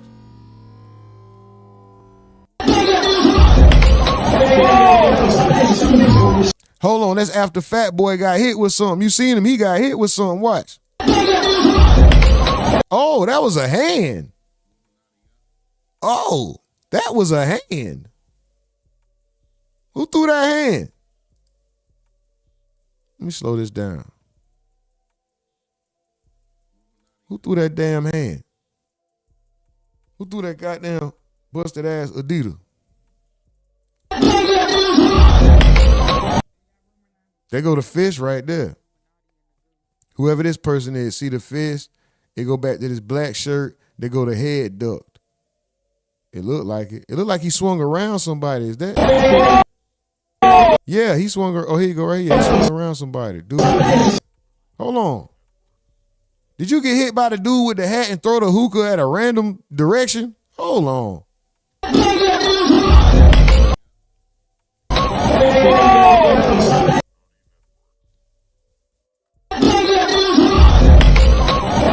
Oh no, somebody threw something. That wasn't a punch. That was not a punch, y'all. That was not a punch. I done messed up again. That's not a punch. Somebody threw something. No, that was a punch. Who the fuck is that?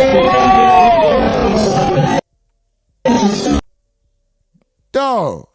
Did that little dude just punch him? That little small dude right in front of him? He threw the hookah across the whole goddamn. What was that?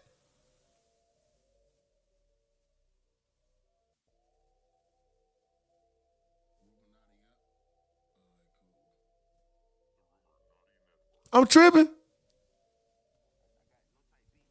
I ain't gonna keep watching this shit. We gonna move on. We gonna, I'm just saying, am I tripping? No, he got hit with a hand. That's a hand. I'm trying to see where's that hand connected to. Oh, no. Okay, she's blocking something. That's a girl, and she's blocking. She was blocking. She didn't hit him. So she was getting hit too, it looks like.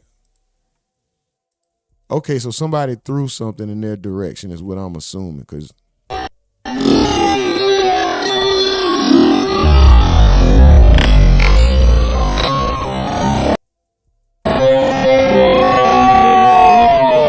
no, that's a dude, and he blocked. He didn't hit. He backed up. What the fuck hit them?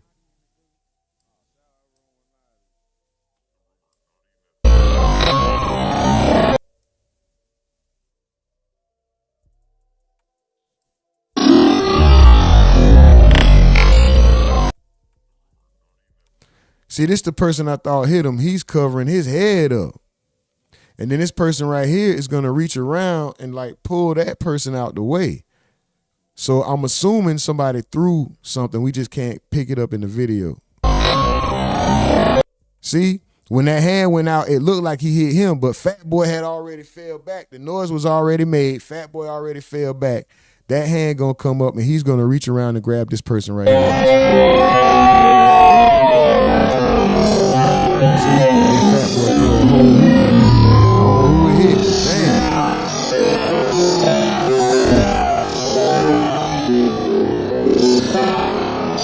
And Boosie standing there like he want to fight. Boosie, pay me the hookah. Hey, security. Hey, security. Handle that. Handle that.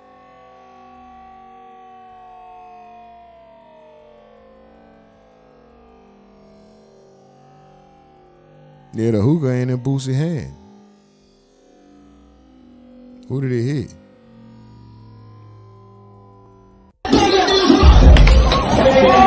Who did the hookah hit?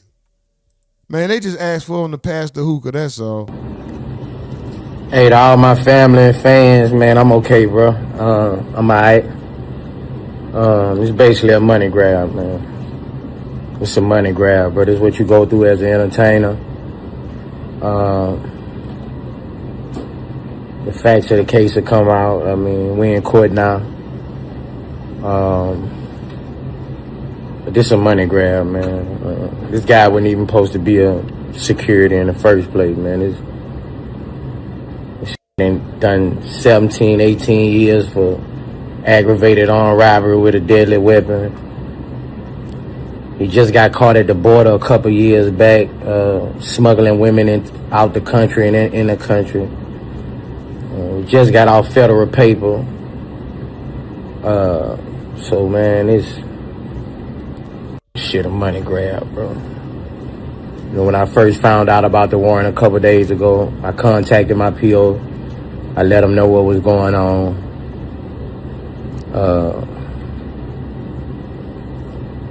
But to all my fans, all my family, you know, I ain't even tell my family about this.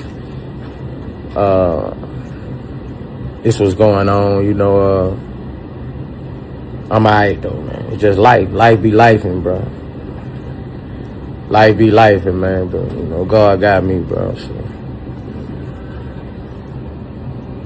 that's what it is. My next court date at the end of September up for this. So it is what it is, though. But I'm alright, man. To all my fans, all my family, I'm alright.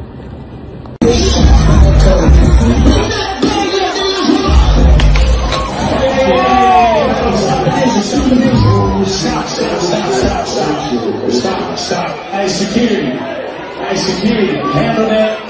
Handle that.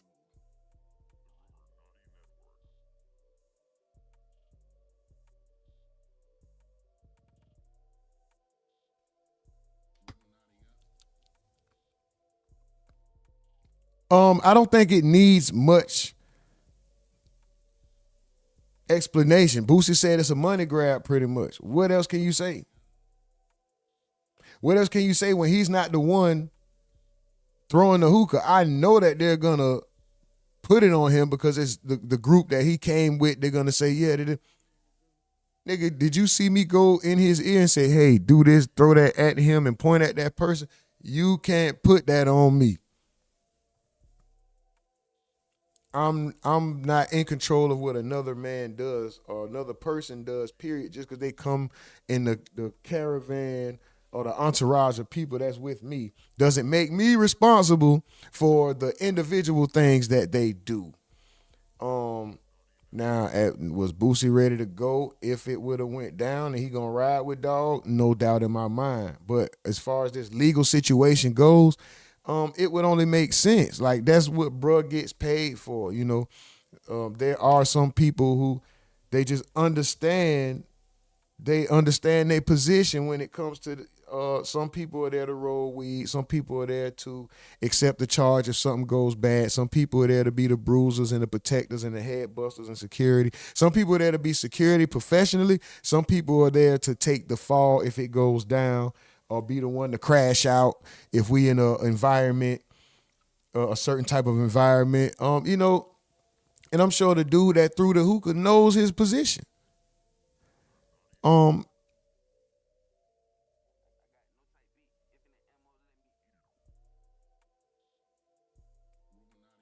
They're probably better off going after the club, filing a civil suit against the club. You can try with Boosie. He might be going. He might settle out of court just to get it out his hair, give you a small little something to get you out the way, or he might use his money to fight you. And I'm sure the guy who got hit, well, I don't know if it's supposed to be. Well, if it's a security guard, his money is probably not as long as Boosie's. He probably don't have the money to play the long game financially to going back and forth to court. So I don't know.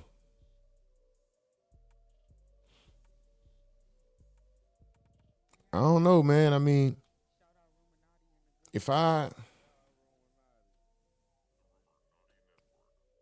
listen, if 10 of us come in the club together, 10 of us should leave the club together, right? But does that mean I'm just trying to use this. I already know they're gonna put it on Boosie, but I'm trying to say legally. They trying to put it on Boosie, right? But legally, is he really responsible for the actions of another man, bro? Can they really just be like, oh no, Boosie, you are the reason that he threw that? They probably can. It's fucked up. We seen Rick Child walk yesterday. He killed the 14-year-old kid and walked off scot-free. So anything could happen at this point. I don't know what the fuck to believe no more. I don't even know.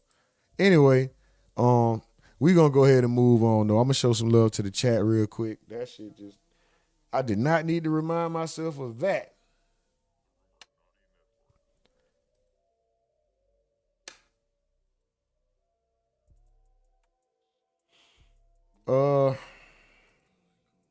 Let's just get to some of this Sauce Walker bullshit, all right? Let's get to some of this Sauce Walker. Cakes! Ooh, I see a nice set of cheeks. I don't even care if they fake cakes. Cakes! I don't even care if them cakes fake, man. Little Debbie cakes was fake. We ate them, didn't we? Debbie cakes, that ain't real cake. We ate that, didn't we? So them fake, that ain't real. So, and? Cakes!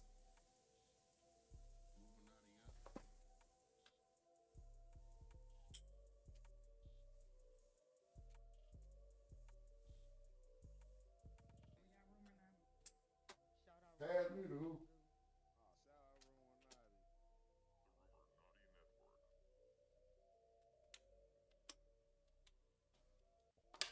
Boosie, pass me the hookah. That man just asked Boosie for a hookah, bro. Boosie was just obliging, man.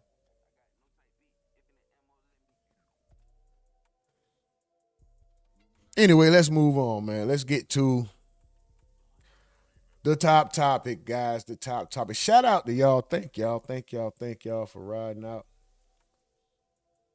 Kenyatta says they can. Kenyatta Hill says they can and will do whatever they want. Lachey Davis says hi. Gio Roman says the driver is responsible for everyone in the car. Hydroponic says that would suck to have people looking for you to slap them or some ish to get a new wardrobe. Right. Let me get beat up real quick so I can go get this Honda Civic.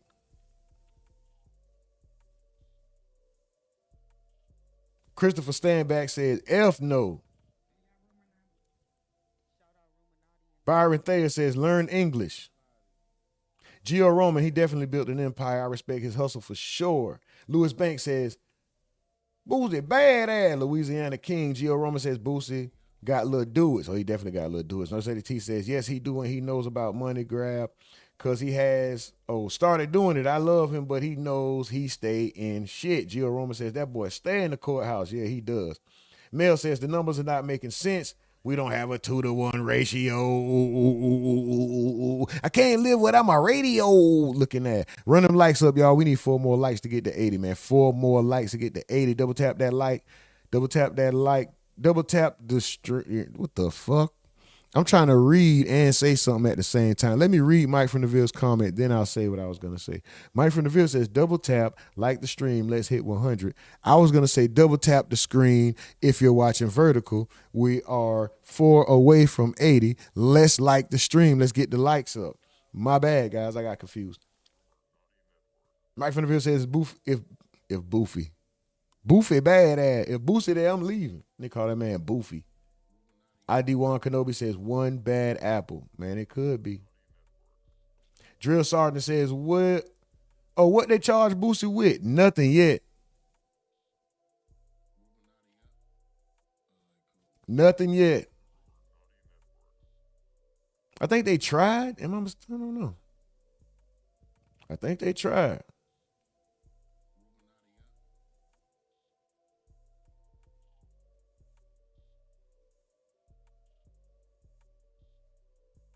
Lachey Davis says, I can imagine the distress is taking on his body with them having diabetes and a cancer survivor. This is out of control. It's definitely taking a toll on that man. Boosie done dealt with it all. Shit. Death row, cancer, diabetes, yellow eyes. I got them yellow eyes like my daddy eyes. Matthew Gardner says, put that plastic on me. I don't know what that means, bro.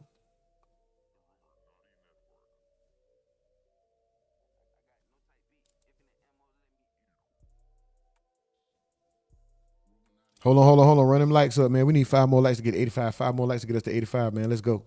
Run the likes up.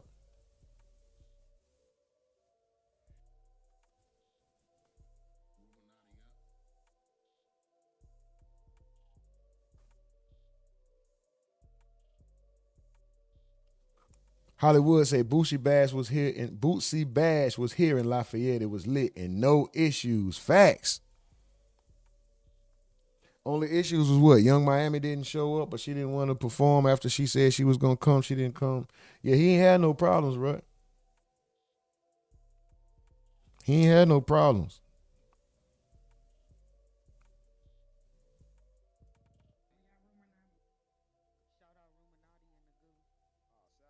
Mel says BBL stink.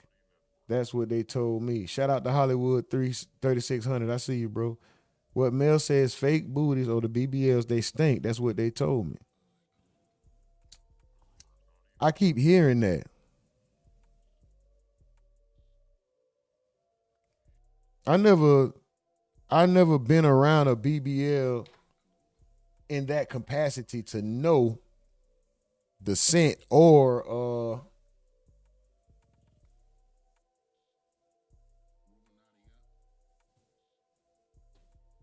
I'm sure I felt one.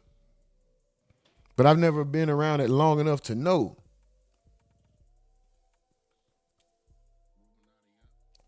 How a BBL smell. Anytime I've encountered a BBL, it's in like an environment that I didn't probably want to be in. Too many people. I was ready to go. And the smell was probably all different types of smoke, from weed to Black and Miles to cigarettes to hookah. Hookah and hot breath, liquor, wings, motherfucking oyster, shrimp. It's probably some shit, all that kind of shit in the air. So I didn't, cologne, perfume, all kind of, I've never encountered the BBL smell and don't want to, if there is one. I damn sure don't want to. Sounds disgusting. Hollywood 3600 says we wasn't tripping about her. Boosie showed out. Man, Boosie Bash has become a staple. I haven't been to one yet. But would love to. You know what? I'm not gonna sit here and say I'm gonna attend the next one, but I'ma definitely keep that in mind.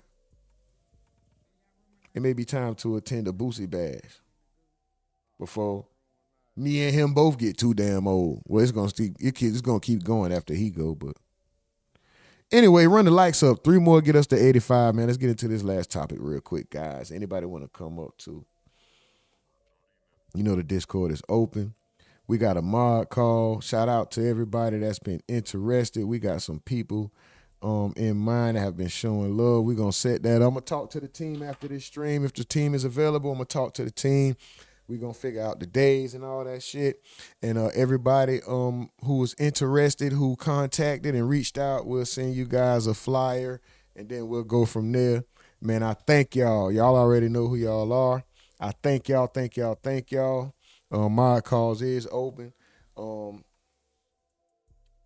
You can't be brand new. You could be new. You just can't be brand spanking new. Like, oh, I've been here for a day or two. Like, come on, guys. Like, you gotta be at least like Anom new. Like Anom new, but Anom is like he done made his name etched in stone around. You know, you gotta be like if you new, you gotta be like Anom new. But run them likes up, guys. 2 more. Shout out to Gio, man. Shout out to you, bro. Shout out to that boy Steven Edwards, man. He said, oh, gotta have a Rumonati bash first. Bro, listen, you never know what the future might hold. You know, I don't want to sit here and sell no dreams and start talking about it because, you know, we can damn sure do the Raise Boom Boom room right now and start, you know, adding this. And what about me? What am I doing over there, Ray? Man, you over there in the corner with 2 fine women dancing. But it would be a great accomplishment. It would be a great experience to, or even just something to try, something to tackle and try. You never know what the future holds, bro. You never know. You know, let's as we continue to grow, I'm sure opportunities, all types of things, all types of doors are gonna open up. You know, so you never know. Even if we do a one-off. Even if we just did a one-off, just to try it, just to say we did it and see how it goes, bro. You know? That would be some amazing shit. We need one more like. Let's go. Mel says, and I heard them fake teeth be stinking too.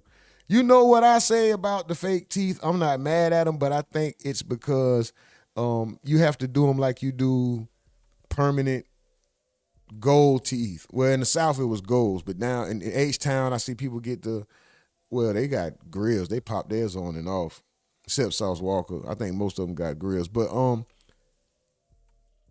in the South they wear permanents. You're supposed to go like at least once a year, get those permanents, even the veneers. You're supposed to get them taken off. Get the teeth, get whatever is left of your tooth under what's on top of it, serviced, cleaned. Make sure, you know, structural health, the roots and everything, the nerve and everything. You know, you're supposed to get all of that cleaned and tended to at least once a year. I thought it was every 6 months, but I know for sure it's at least once a year. Trick Daddy always said that. He was like, man, I chew on spoons. Because Trick Daddy, he like to make his weed a different type of way. So he might grit his teeth. He said he chew on spoons. So Trick Daddy, when he had gold teeth, he would go get his teeth redone every year because they'd be all scratched up. And in the midst of getting them redone, when they take the teeth off, they clean everything up under that. So I think that's what's going on. If you have fake teeth, if they have fake teeth and they're not getting them serviced, they're not getting them clean, cared for, then yeah, that shit gonna stink. I don't know about the BBL. That's probably necrosis, like dead flesh or something. I don't know why they 10,000 subs. You throw one. Oh, we got to get more than 10,000. We passed 10K. Oh, was that 100,000? I might have seen that wrong. Mel says, ain't y'all all old? And Slim Jones had a tent lit, 200 people in that mug, man. Let's go. Fact, Slim Jones, we seasoned.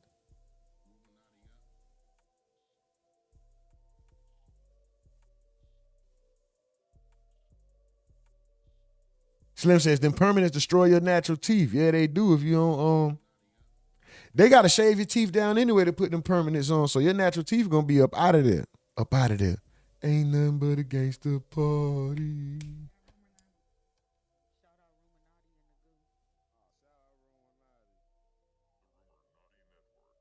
Gio Roman said, I got some grades but far from old. Nurse Lady T says, who is all y'all and who is old, Mills? Mel said, LOL, so what y'all gonna be doing the butterfly? Oh, you got old nigga jokes. You think everybody in this bitch just old and we gonna be in there to the left, to the left, to the right, to the right. 2-0. You think we gonna be doing what's that motherfucking shit? One hop now, y'all. Two hop this time. Cha-cha, real smooth. Turn it out. To the left. Take it back now, y'all. You think that's what the hell we gonna be in there doing? You think we gonna be in there listening to hell no, to the no, no, no, hell to the no. You think niggas old like that? Man, we gonna be in that bitch lit. You might hear that. You gonna hear all the little hot drill rapper ad libs. Man, what? Oh shit, Lil Durk. Oh shit, watch out. Somebody finna die. It's the Grim Reaper, Lil Durk. Man, you gonna be scared. Don't come to my party. Oh, wait. Oh, shit. Sauce Walker. Oh, somebody finna put a hit out. It's Sauce Walker.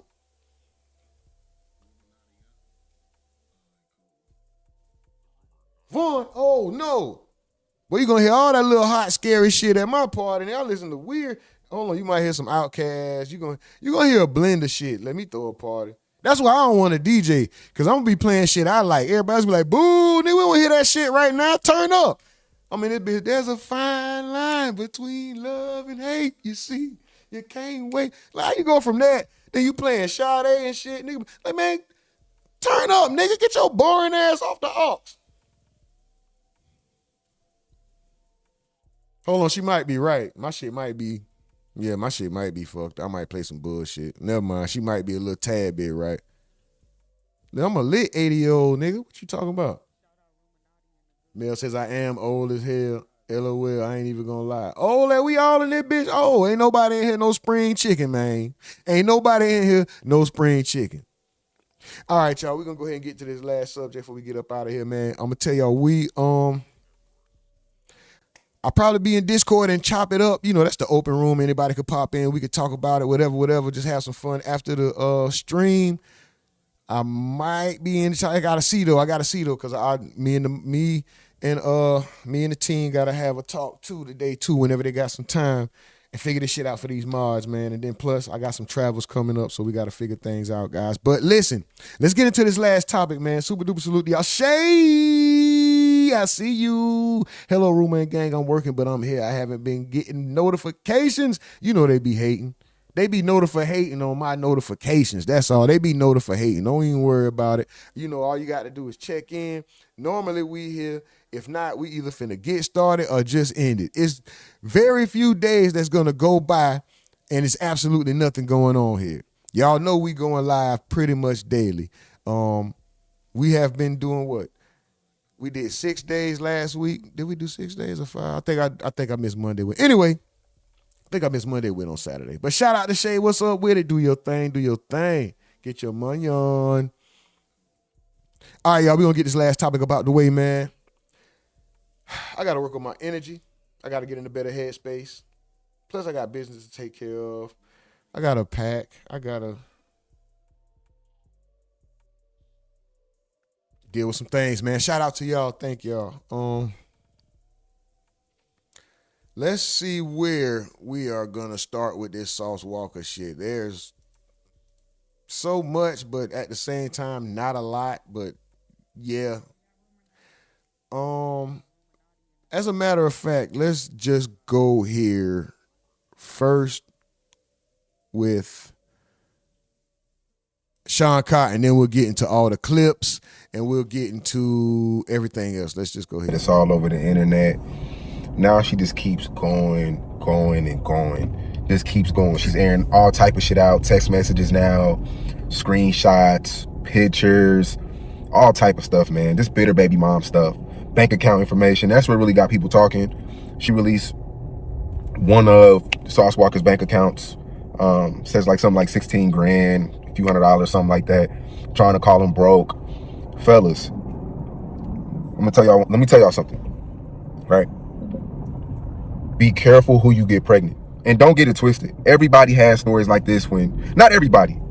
Because, you know, you got them type of baby moms, she's not moving righteous. And I told Bam Kebo this one time, because he had a falling out with his BM. He said, oh, it ain't no good women out here, man. They all the same. That's because y'all meet these hoes at the nightclub.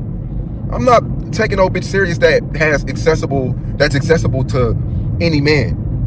I'm not taking no girl serious that's in the club every night. I'm not any man. Any man can hit them cheeks. Man, if any man can hit them cheeks, I don't want her, bro. I ain't gonna lie. I don't give a fuck how bad she is, how fine, how whatever. I don't give a fuck. Any man, if them cheeks just community cheeks, if they are for anybody, if them cakes, if anybody can get a slice of them cakes and a cut of them cheeks, I'm cool. You got that community pull. Taking no girl serious that deal with any man can smash on them cheeks, squeeze on that ass, dog, and you gon' beat. And I told Bam Kebo this one time, because he had a falling out with his BM. He said, oh, it ain't no good women out here, man. They all the same. That's because y'all meet these hoes at the nightclub. I'm not taking no bitch serious that's accessible to any man. I'm not taking no girl serious that's in the club every night. I'm not taking no girl serious that deal with celebrities for two.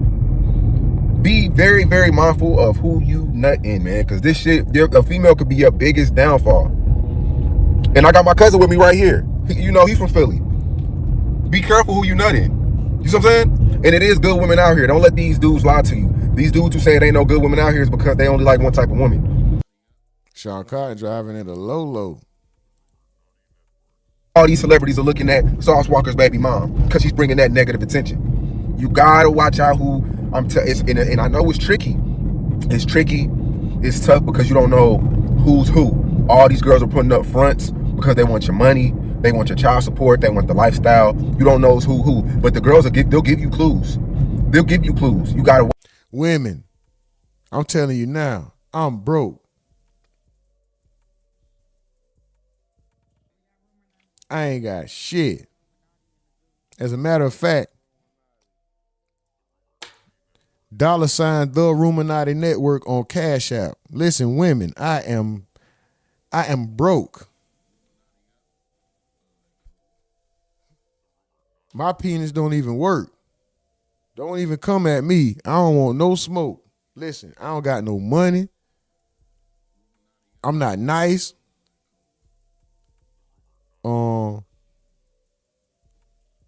I got ED. I got ED. I'm old.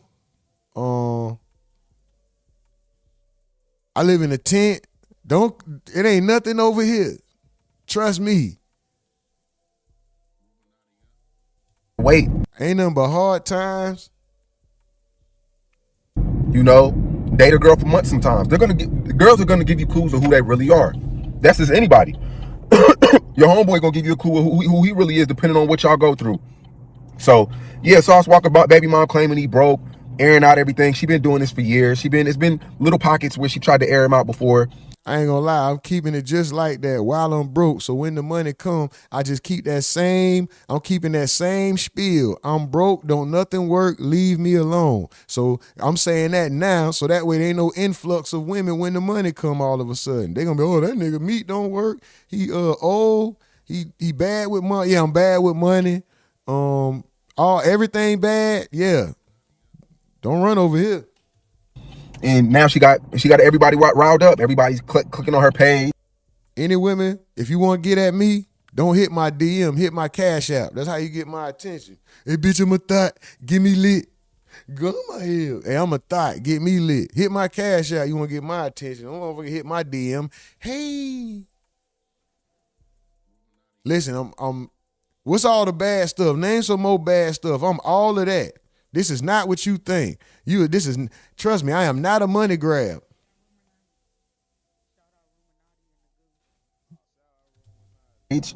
And Sauce Walker, you know, me. she's airing them out, but won't Drake me. Ain't nothing I do want to say this too before I log out.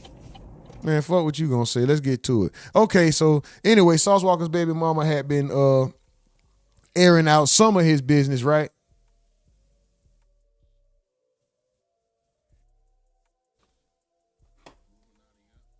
Mr. Fruit Loop Killer, I addressed you earlier, bro. I had apologized. I was wondering if you were still in here. I'm glad you came back, brother. I'm glad you came back. I was on some bullshit earlier. I was in my feelings that had nothing to do with you, and I handled that wrong. I handled that in a very immature. You asked a fair question. Your question wasn't, it don't matter if I felt like it was annoying or it was necessary. It wasn't unfair. It wasn't disrespectful. And I could have handled that a better way, bro. And I overreacted. I was a bitch ass nigga for that. I was in my feelings this morning. I've been telling everybody that all day, bro. I thank y'all for putting up with me. I'm glad you came back, bro. I was a bitch ass nigga for that. You ain't do nothing wrong. You just asked me about a like or something like that. You did nothing wrong, bro. I remember exactly, bro. I'm glad you came back, bro. So that means you didn't hear earlier when I had said my apology. I'm glad you came back so you could hear it, bro. My apologies. That was a weak ass reaction. And it was secondary. Your question wasn't even, did I feel like it was a little bit annoying probably? Because I think you asked about a light, right? Like, why should I hit the light? I get that. That wasn't even bad. I was a bitch ass nigga for that. My fault, bro. Thank you for coming back though, bro. Enjoy yourself, my nigga. Yeah, I did some bitch ass shit, bro. I ain't gonna lie. I owned up to it on live. I'm glad you back so you can hear me say that, bro. I did some hoe ass shit, bro. My bad, bro. I appreciate you coming back, bro, for real. You a real one for even coming back and not even going off or cussing me. You just came, how you came back in and let it be known that you back. I respect man, I appreciate you, bro. I appreciate you, bro. Shout out to you, man. For real, for real. And I'm going to figure out how to say that goddamn name. That shit just say Mr. I know Fruit Loop Killer. I don't know what that other part is, bro. No disrespect. I don't be trying to mess nobody's name up. But shout out to y'all, man. Thank y'all, man. This chat, that's why I fuck with this chat, man. Y'all niggas too real, bro. Thank y'all, bro. God damn. Don't say nothing about me. Oh, let's get to this Sauce Walker shit. Sauce Walker is about to, y'all already know. Y'all probably heard it. We finna get through it, though. And, well, we just watched, what's this nigga name? Sean Cotton say what he had to say about it. Let's see what Sauce Walker actually said in the phone calls that leaked about Drake to his baby mama. Let's go. Don't say nothing about me with my baby mama or nothing, or I'ma handle y'all. It's that simple. I don't give a fuck what the consequences is, nigga. Why, yeah, you handle me. Paul DiPaolo, thank you for the high five for the 100 jewels. Let's go. Vex Nation, what's up with it? He back. Vex Nation Gaming says, excuse me for being late, but heard the news about the guilty verdict. Hey, man, listen, you never late. You right on time whenever you show up. Yeah, the guilty verdict was sad, man. This is what we have to do is be able to maintain in the midst of what we see as injustice and just don't act out of emotion. Don't react. Be proactive, not reactive. And be logical in your responses if somebody tries to get a rise out of you based on this. And you know it's a possibility it could happen. So, just be logical, not emotional. Everybody, and just stay strong and just know that just be aware, because I don't even know what to say. What do you, when it's a situation like this, what do you tell your kids when the kid did nothing wrong other than, you know, don't have a gun on you?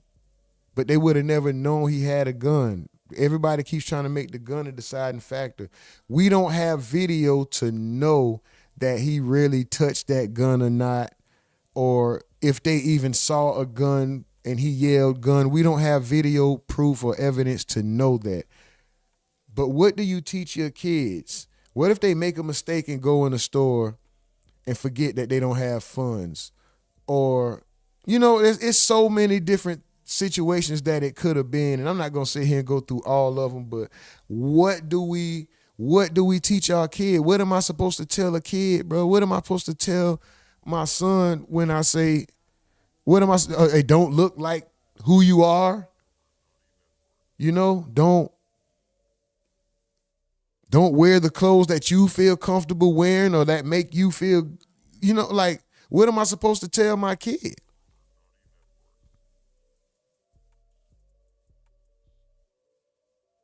It's bad enough when you have to tell them that you wearing your hair a certain way may garner you a certain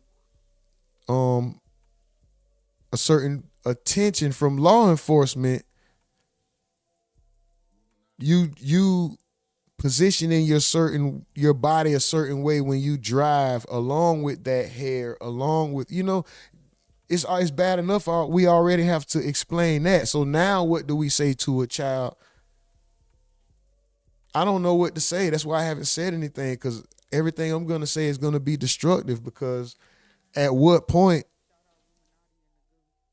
do you just let it keep happening? And I don't know. I'm never mind. Forget anything I was about to say. It's just, this is why I'm quiet. I don't know what to say, bro.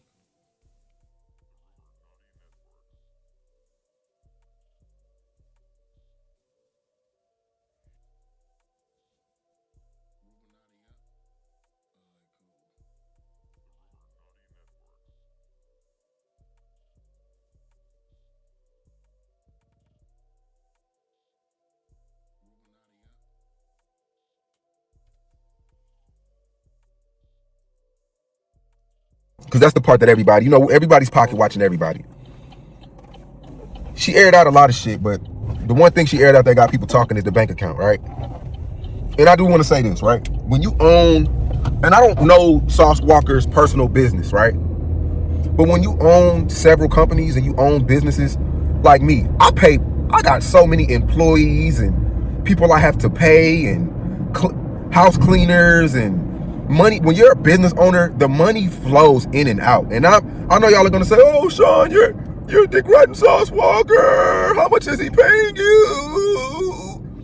Sauce is not paying me a dime, but I understand it. Some months I'm up in the positives. Some months I'm up millions. Some months I'm down hundreds to hundreds of thousands. That's just the name of the game. And she only sold 3 bank accounts.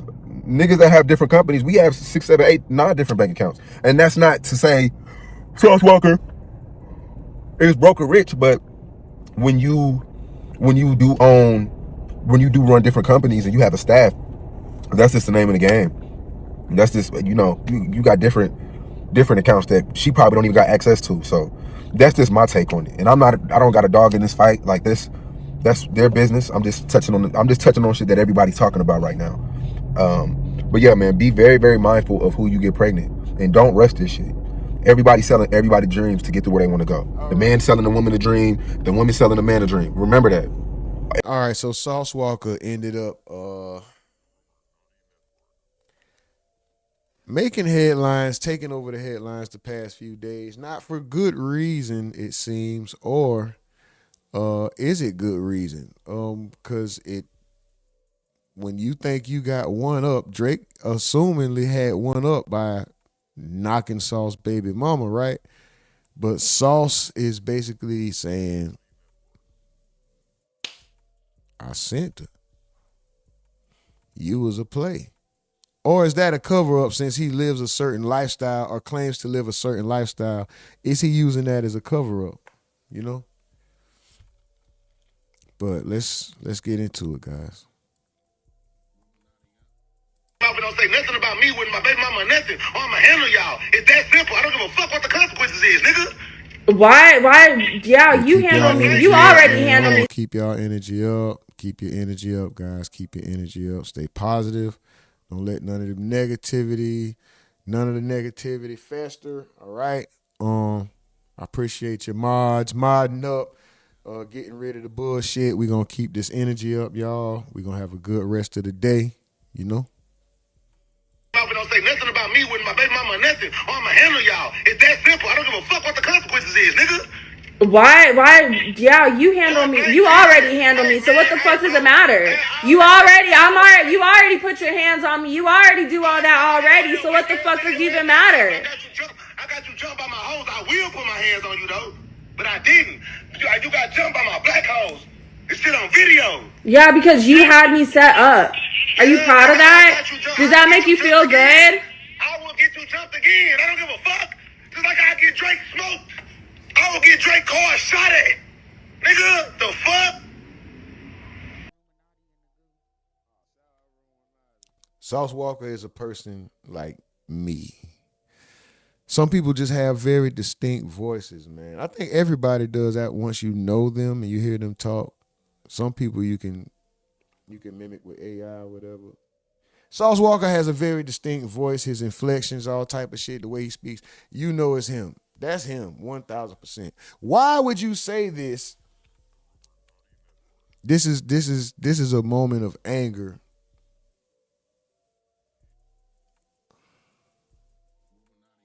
This is why it's not safe to do any, bruh. You can't have a conversation anymore. You send a text or a DM or whatever, it's screenshotted. Hold on, I'm not saying, I'm not, first of all, let me lead by saying, I'm not saying Sauce Walka is right for yelling and making threats on this girl, towards this girl. I don't care if he's speaking in a moment of anger or nothing like that. I'm not saying he's right. I'm just saying, I'm speaking on the lack of privacy, secrecy, confidentiality. There's none of that anymore. Like, you can't have a basic, let's just say this could have been a regular disagreement, anything, right? But you, nigga, you could be talking nice to a girl. You could be telling her, yeah, I'm gonna buy you this, buy you that. She recording it. That shit could be, everybody's recording something. It could be in person. Nigga, if you on a phone call, they recording it. You send a DM speaking to somebody, flirting, they screenshotting it. So you got to be careful how you move, man. It's like everybody wants to, expose, and everybody want to, look, I got this, I did that, I showed that you were this and that and this and this and that. You damn near can't trust nothing and nobody no more. You know, it's almost like it's so hard to build trust with something new nowadays. Because you don't know if they involved in them type of activities. Yeah, people, and I know people change, but, you know, you got a better chance with somebody that you've been dealing with for a while. You know, y'all having some confidentiality regardless of what y'all talk about or whatever, right? Now, you meet somebody new, you better almost guarantee if shit don't go their way. It don't have to go wrong. It don't have to go bad or nothing. If shit don't go their way, I'm exposing you. Oh, nigga, you a trick. Oh, nigga, you tried to buy me a bag. Oh, nigga, you tried to pay for the cat. Female, you bitch, you had an abortion. Oh, bitch, you told me you had a train ran on you by these two niggas before, and you said you out here acting like your vagina gold. Oh, you know, like everybody just holding dirt on each other. Motherfuckers be friends and then get mad at each other and at each other. Oh, when you were sleeping on my couch and this and this and this, it's like, damn, motherfuckers get mad at each other. Oh, when your broke ass nigga, fuck nigga, when you needed a ride, it's like, damn, what I look like telling you on you. Oh, nigga, now that me and you got a disagreement, I'm telling the world you needed a ride, or you needed to borrow $20 from me, or you needed, I don't know, I had to give you money to feed your son and daughter one time or something, and now I'm bringing all that up. But I was calling myself your friend. You know? It's like, man, I don't trust no goddamn body no more, bruh. All this shit is liable to just go left over something that you ain't even did wrong. A motherfucker, like, I'm about to expose you. Like, for what? What I even did? Oh, you was being courteous. You offered to carry my groceries. You see that? You was trying to fuck.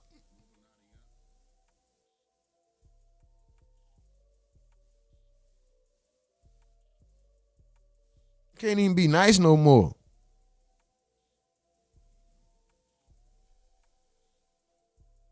Oh, he tried to take the trash cans up for my mama. He just did that so he can holler at me to fuck. All right. Y'all just... I'm finna expose this bitch ass nigga. All right, my bad. Anyway, we gonna...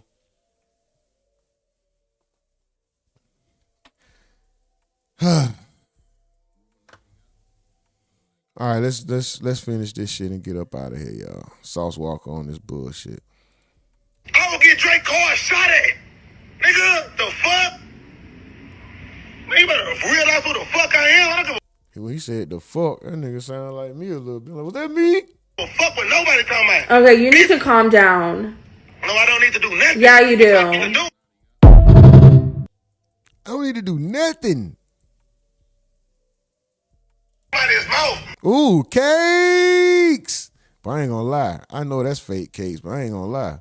So is Lil Debbie's, boy. Ooh. Them some cheeks right there. Somebody's mouth before I embarrass him. It's simple as that. Tell Drake to keep my name out his mouth before I go on the internet and embarrass him. And show him. Show him what? His hoe ain't shit. Show him what? That his hoe ain't shit.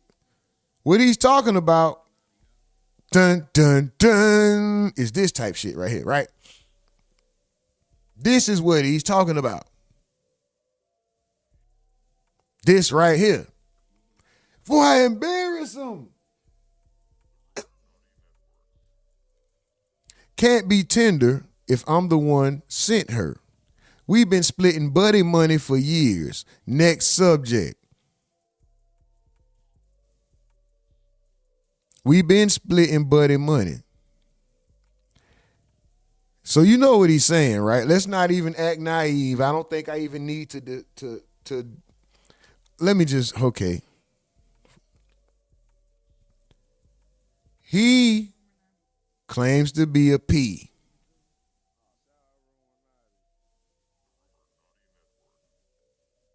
Drake is a John, a paymaster. They say it ain't tricking if you got it. That's these new niggas. They pay their way. Try to lock a bitch in. You can't lock them in. You can always hit them, but you can hit them broke too. See, this the thing. It's a nigga like Drake who will be paying all that money, trying to lock something down, and she letting like a broke nigga with a mask like me who live in a tent come through and still bust her down, even though Drake out here with these billions of dollars buying her Birkins and sending her enough money to give Sauce Walker half. She's still getting bust down by a nigga that live in his auntie attic. He can't even stand all the way up. When he stand up, he hit his head because the living space so small. So the nigga live in the crawl space because she like his meat. He still busting her down. While Drake sending the bag. Anyway. Can't be tender if I'm the one that sent her. We've been splitting buddy money for years. He showed the vehicles. How in South by Southwest she was on my dick hoping to holler at her, cold shoulder that hoe, I don't give a fuck. I will send that bitch to you. I don't care what you talking about. I'm going for Lana. Who is Lana? I'm going to tell Drake, get at me. She already know. I hope you break him. Splash need the money. Okay, so this one she was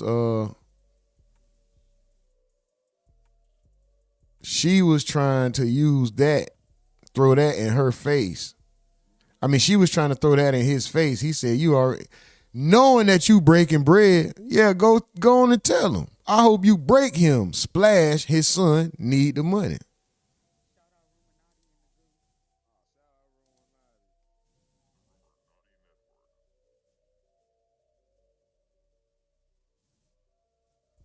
Oh, I guess this girl trying to figure out if Drake and him, the girl that he's smashing, trying to figure out if him and Drake hit the same girl.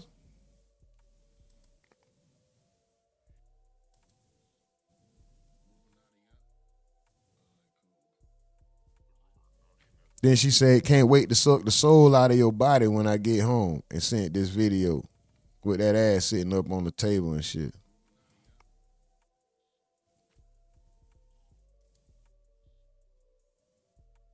Baby daddy, is you cool? You want your bag. She hit him up saying, do you want your bag? I ain't gonna lie. I don't know what this top one say. This shit say enjoy. He sent this and said, I'm about to tell Drake thank you. Come on, man. What's going on, bro?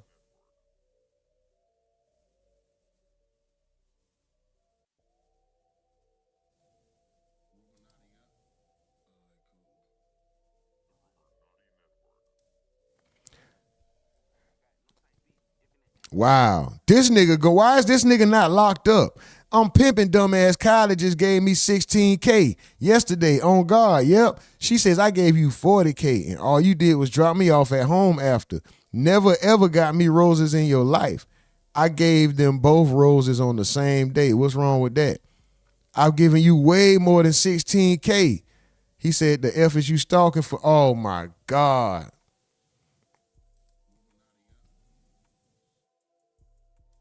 What are you exposing, sweetheart? I don't get what she exposing other than herself. Oh. She tried to call him bro.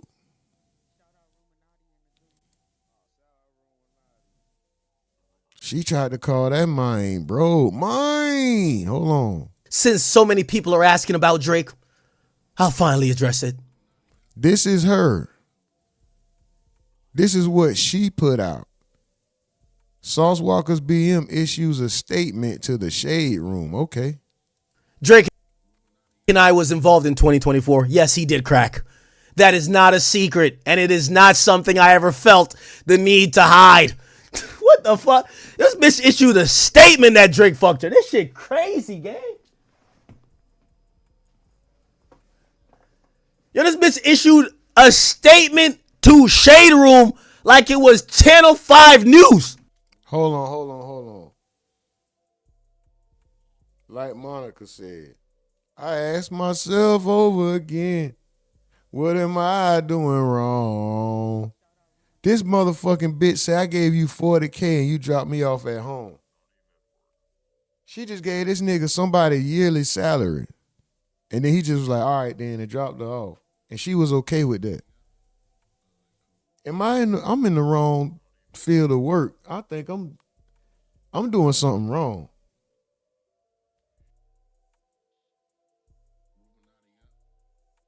It's something I'm doing that ain't adding up. Why?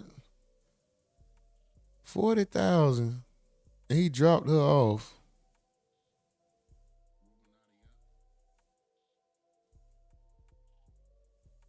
And then I gotta figure this shit out. Something ain't equating on my end.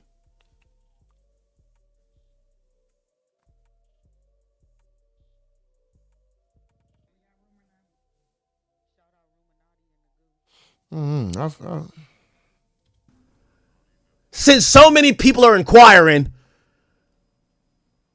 Dog, $40,000, bro. Nobody ever in life gave me $40,000. I would probably cry. He looked at the girl and just dropped her off. I'd probably cry. Like, give me $40,000, baby. No, it ain't. But shit, listen, as much as it ain't, that's somebody's annual salary and less. Y'all know that. She said her and Drake fucked in 2024. But the truth is, this story is being turned into something it isn't. This isn't about Drake. Bitch, you just made an announcement that you fucked him. What? Let's keep it going. For me, the real issue has always been what happens behind the scenes and the impact it has on our child. While the internet focuses on celebrity names and viral moments, I have been focused on navigating the reality of co-parenting in a situation that has often felt high. Yo, what chat GPT application gave her this type of shit to say, bro? Hold on, man. We need 5 more likes to get to 100. We need 5 more likes. If you've been watching this long and you haven't hit the like button, we need y'all to tap that like button, man. What are y'all waiting on? We need 5 more likes to get to 100. We are at 95, and we've been sitting here for quite some time. Can we get them likes up, please? It don't cost you nothing. It's absolutely free. Hit the like button. We need those likes up, guys. 4 more. We need 4 more likes now, guys. 4 more will get us there. We need 4 more likes to get to 100. Let's go. Run the likes up, please. Yeah. I would probably more than likely, I'm going to shed a tear. I would love to shed those tears of joy that somebody would just bless me with like $40,000. I would love to just shed them kind of tears of joy, bro. I'm going to cry. It wouldn't matter if I already had 40,000 of my own dollars. I got 40 more thousand. I could have 200,000 of my own dollars. I got 40 more thousand. Plus, ain't nobody ever really gave me shit like that. Like, God damn, 40 bands? Like, here you go. You dropped me off at the sushi place? Like, what? I don't even got to do nothing for real. Like, you just give me 40,000 on the arm and just like, what? Just because you believe in me? Man, I'll cry. I ain't gonna lie. I'll cry. Shit, I got Cash App. I got Cash App, a $3 Cash App, and I almost cried. I'm a crybaby. Shit, I almost shed tears when y'all super chatted. I was about to cry. I had to hold that shit back, though. If I see 100, I might shed a tear. I ain't gonna lie. But anyway, let's get up out of here, man. I mean, let's finish this so we can get up out of here. But before we do that, I gotta do the up out of there. Ain't nothing but a gangster party. Up out of there. Before we do that, though, man, I ain't gonna lie. Y'all niggas aggravating as hell because we done broke 100. We done broke the glass, man. How we hit a whole 100 likes. Y'all so aggravating. Aggravating as hell, man. So we done broke the glass. Let's go. Let's go. Let's go. We done broke the damn glass. Let's go. 100 likes, man. Shout out to y'all. Most aggravating chat in the game. Most appreciated chat in the world. Let's go.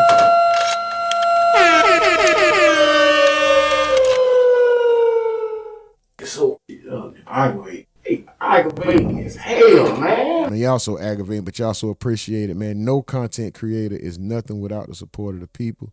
I say it all the time. I mean it. You gotta let it be known.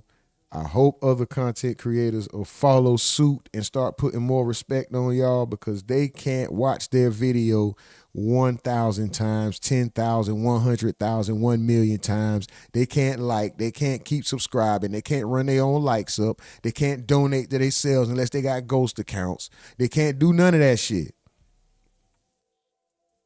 So make them put some respect on y'all name, bro. Shout out to y'all. That's why we stop. I don't care who don't like it. I understand. Yo, play the video, nigga. F you. The video is just a part of the content. This is a whole situation. Everything over here counts. Not just the video we're playing. It's the people watching the video as well. It's the chat. We put respect on the chat over here. I know some of y'all ain't used to that. I know some of y'all are used to going unnoticed. Sorry, this ain't the place for that. We gonna slow the work down and get to what's real. Cause you can watch this video anywhere. And people, oh, play the video. You could go watch the video on the channel it come from. You see, we don't hide no watermarks. We don't try to hide the channel I shout the channel out that I get the shit from. I shout out the channel that I get the shit from.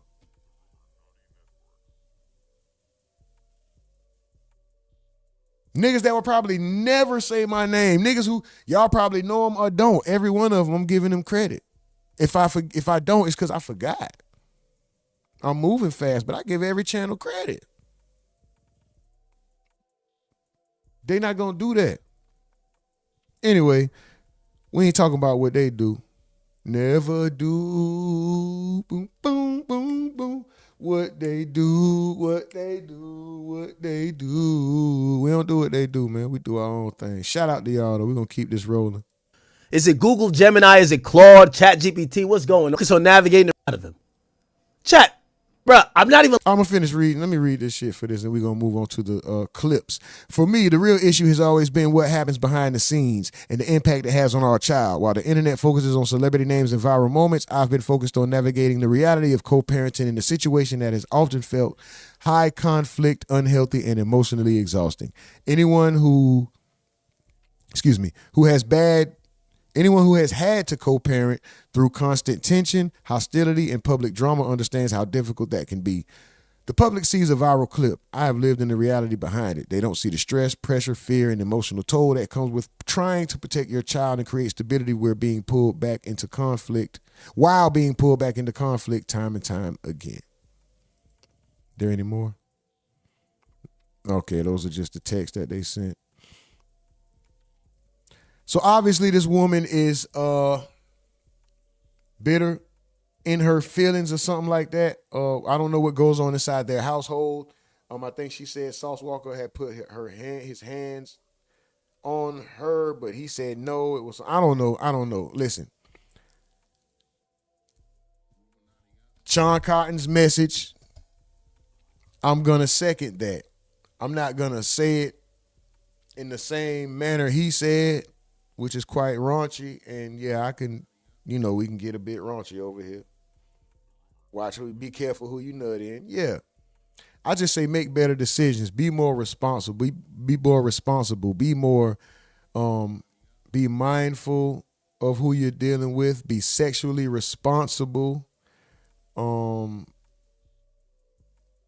Fuck the feeling of how good it feel.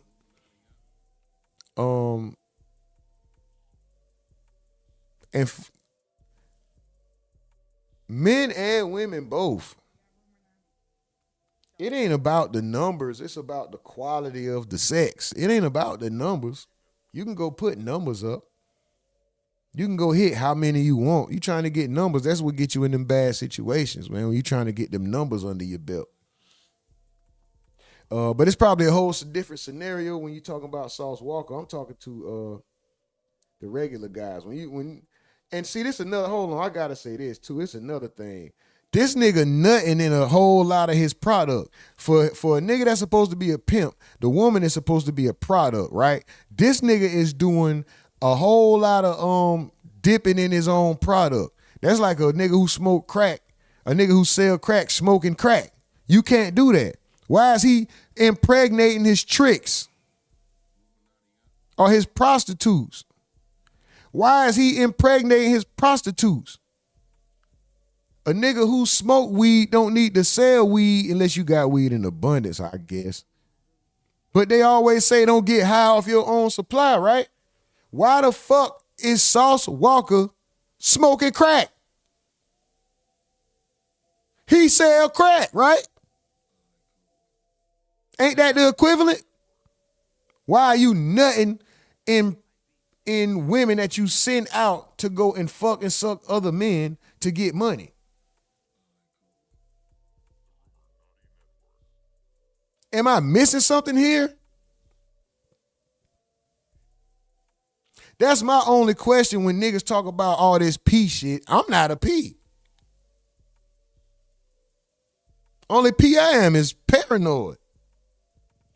Some of y'all might call it pussy. I don't give a fuck. I bet you I can protect myself though. Yeah, nigga. But I'm just saying, only P I am is paranoid. I thought this nigga was P. That's P? Skeeting in your toots? Yo, prosties. Pros, both of them sound. I don't know if you can even say that, but prostitute. This nigga ain't Sauce Walka is basically smoking crack. He's a dope dealer who's smoking dope. This nigga's a crack seller who's smoking crack. Why are you not only? I don't know. It's part of pimping. I gotta fuck the bitch to lock her in. I thought you beat him up.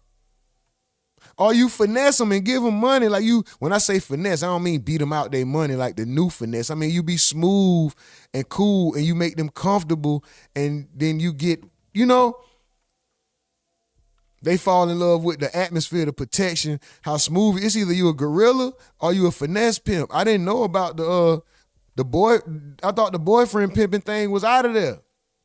This is more than boyfriend. This baby daddy pimping. Or has this always been going on? I'm not a pimp. I don't fucking know. But I'm just saying, this nigga, yeah, pause. I said some, yeah, pause. But this nigga, super pause. I tried to keep going. Y'all heard that. But anyway, this nigga, he's smoking crack. You not supposed to be skeeting in your prostitutes, let alone even hitting them, right? Am I wrong? Or is that the bottom bitch? Is that what they call the bottom bitch? What is the main one or something? I don't know. I ain't no pimp. I don't know how this go.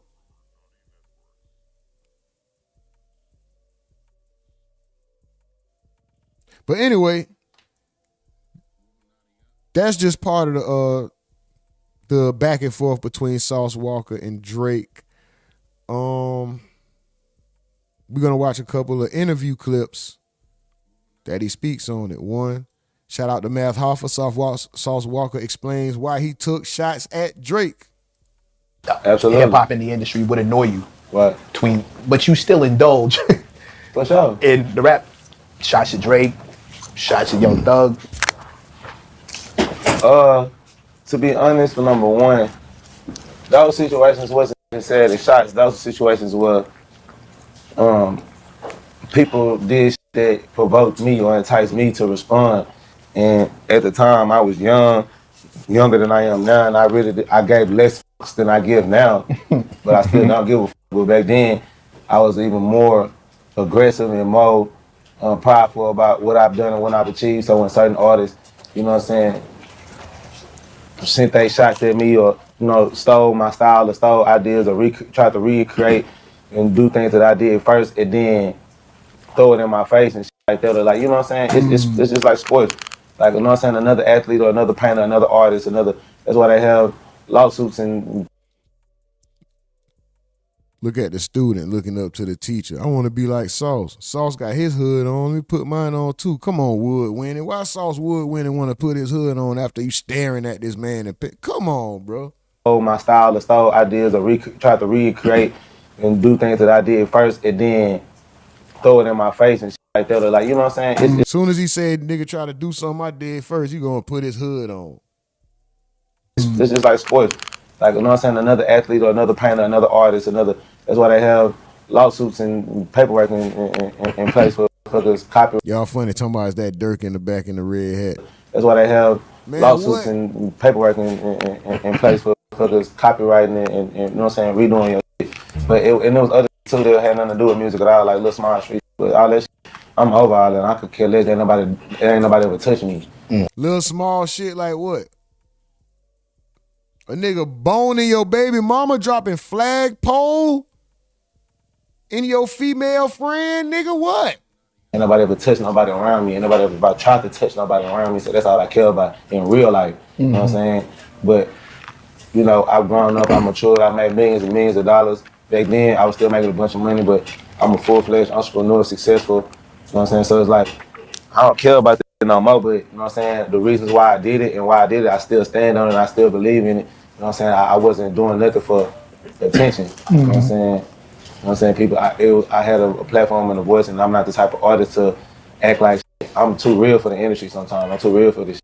I'm too much of myself for other people sometimes. You know what I'm saying? So I have unpopular opinions, or I'm not afraid to speak about conversations or engage in conversation in gray areas that people may not want to speak on and act like it's not happening. So when I feel like the history or the culture or the pride of my city or the style of my city is being mistreated, misused, the platform, and then we're not able to indulge and be a part of that. New York is a place that will not allow that.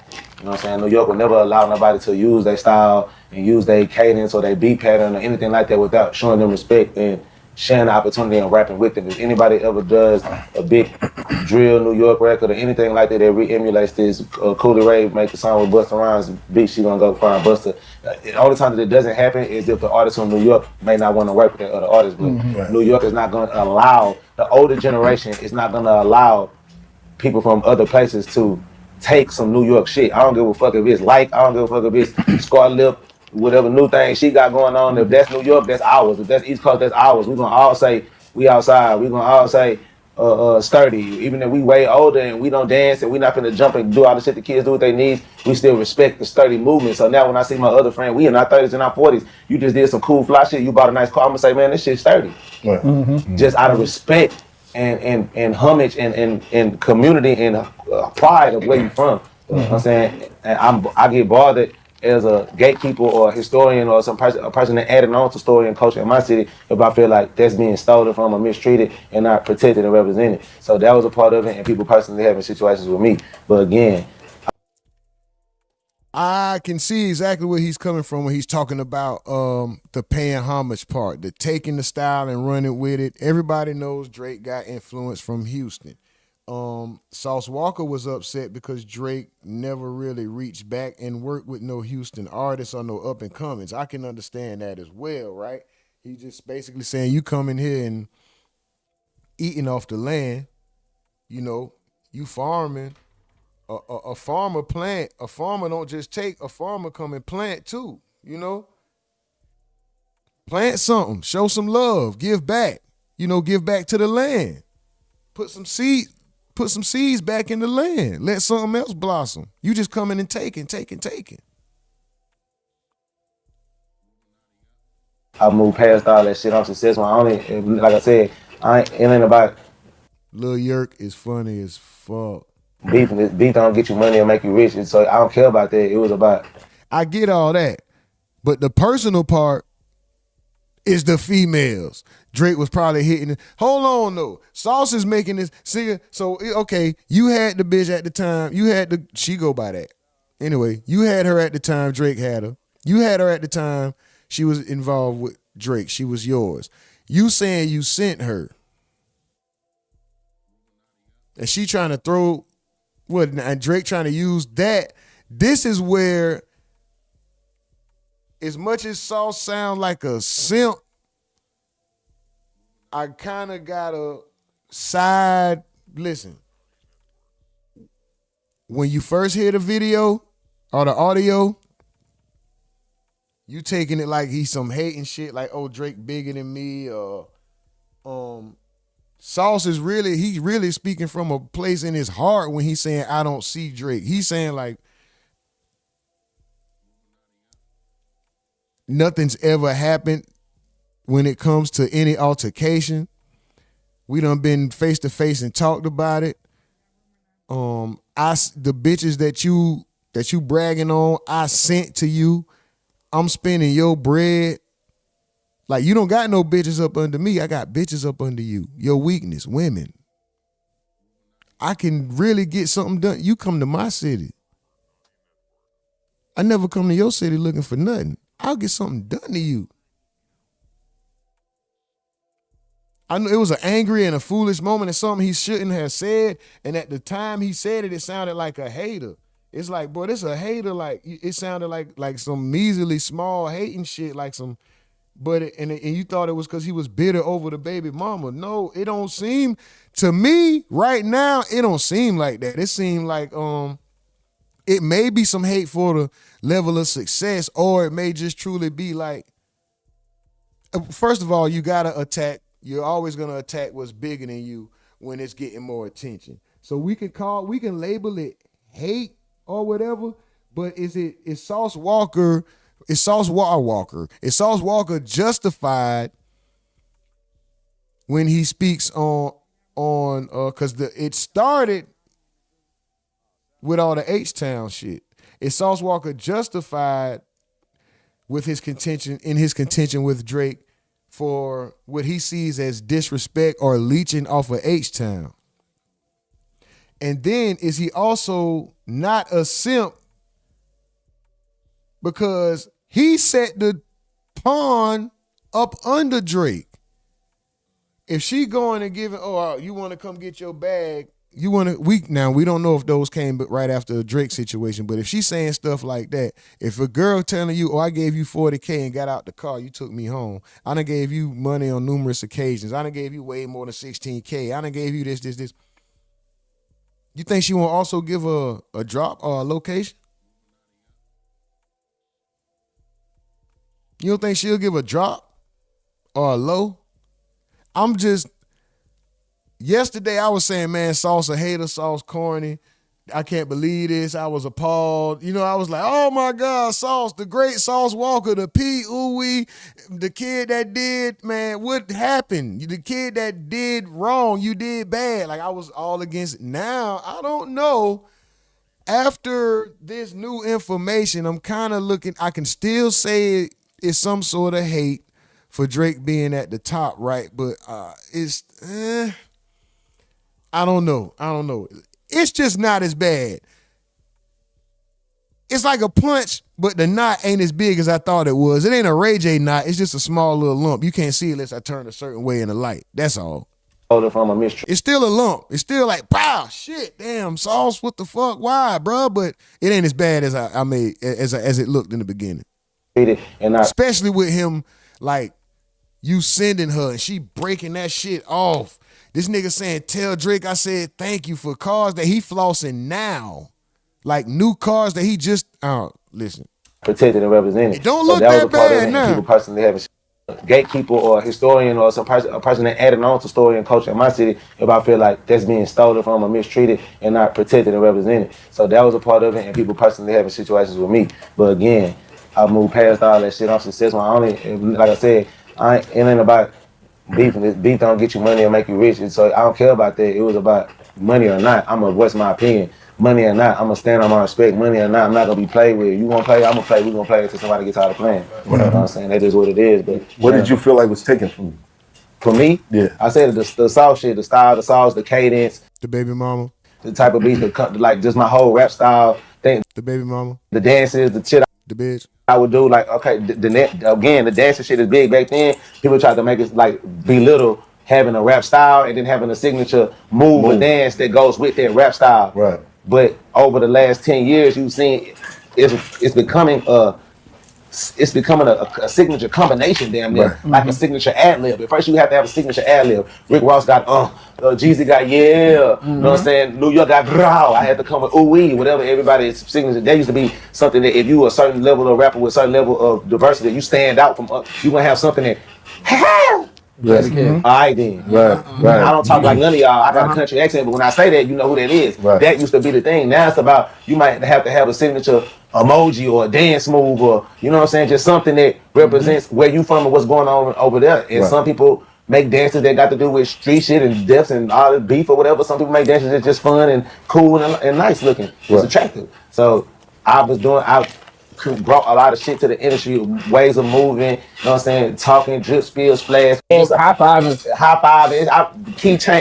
I can go on, I can go on and on about the Bobos, whatever. The biggest rapper in the world got barrettes in their head, you know what I'm saying? The biggest rappers, all of this. A lot of people that emulate and do things that I brought to this generation, this era. I'm not gonna act like I'm not. The biggest rapper in the world had barrettes in their head. Hold on. He ain't capping. I was finna say he ain't even talk about Drake no more.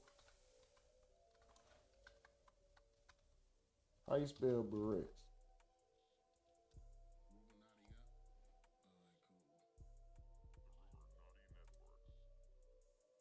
See this video right here? Oh, you can't see it. This picture right here. He got blue ones on the end of it. Is Sauce cooking? That's what I'm saying, bro.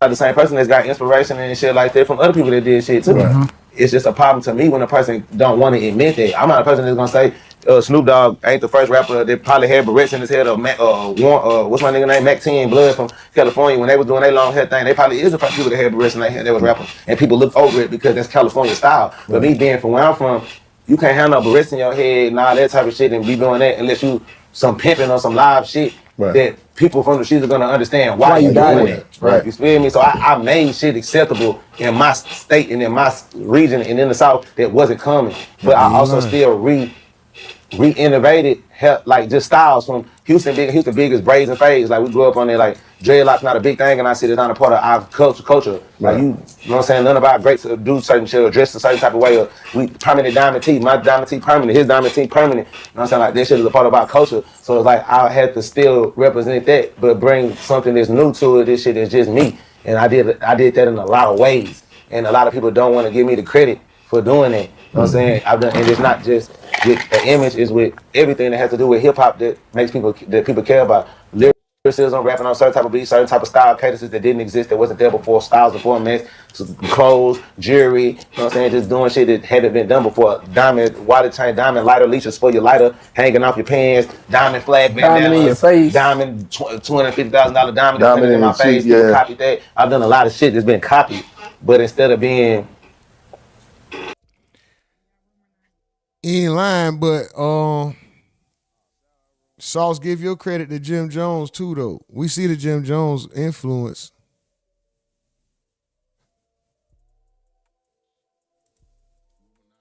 Hey, is that kind of what happened? I remember when the second time I covered you was the Drake thing. Yeah. And I felt it was a little bit of, all right, man, you gonna show some respect out here. I mean, I'm one of the main ones on that shit. Like I'm gonna stand on the business, but I'm friends. What was cool that with about? everybody. What was that about? I know it's been a while. Yeah, you know that shit years ago. I was a kid then. I was a man then. But again, it's basically just about what we just was talking about. Like, if you gonna come to my city, and you know what I'm saying, like it's like if, prime example, I just. Shout out to Off the Record Clips. This is DJ Academic. Sauce Walker on his previous issues with Drake's and Talks Culture and still in Houston culture. Damn. Was in California and Rosecrans bumped in California, you know, with all the power rules, all the PDLs, all the dimmer lanes, bounty hunters around the corner. I've been hanging with these people and not just the Bloods, the Crips as well. Like all up from East Coast Crips to neighborhood Crips to schoolyards, rollings to motherfucking whatever. Like I embrace all gangsters. I embrace anybody who is a part of the struggle and part of the lifestyle that I've lived before this rap shit, before this fame, before this fortune. Man, why niggas don't embrace? Do you embrace scholars? Why it gotta be that? Do you embrace anybody that graduated that didn't do none of that? I get tired of niggas. I understand wanting to have open a lane of understanding for people for the misunderstood, right? But nigga, do you have do you create a safe space for the niggas that don't get in trouble, bro? I get tired of hearing all these niggas try to give all this credence and credit and oh yeah, I embrace this and I love the streets and all that. Man, fuck all that street gangster shit, bro. I don't give no man. And there's certain cities that hold the title to creation to certain things that are culturally valued, just like battle rapping. I love battle rapping. I was once a battle rapper. So I respect where the fuck it comes from. So if I'm gonna go to New York and I'm gonna use the momentum and the audience and the culture and the essence of battle rappers or of gangbanging and then go replicate or profit from it, why would I not go live? Yeah, what the fuck? You have to not only show some, because you can show some love by just identifying something. And some people consider that love because you identified it exists. But that doesn't necessarily mean you show the love, because if you in a position of greatness or a position of power, a position of multitude, you can add on to what you're taking from and make that thing even better and greater. You know what I'm saying? Prime example, because like I said, I don't have no disputes with Drake anymore. Like, I don't give a fuck about that shit. I'm a millionaire. How did y'all ever resolve it too? I mean, it's just over. You constantly coming in the city. I'm constantly traveling around the world. We gotta bump into each other. There's no such thing as not bumping into each other. And every altercation that me and Drake have had over the years, like y'all seen what y'all seen on camera, but it's a whole bunch of shit that will go on in the city of Houston that's not on camera, with different conversations and encounters where we run. What happened on camera? Something happened with Sauce Walker and Drake on camera?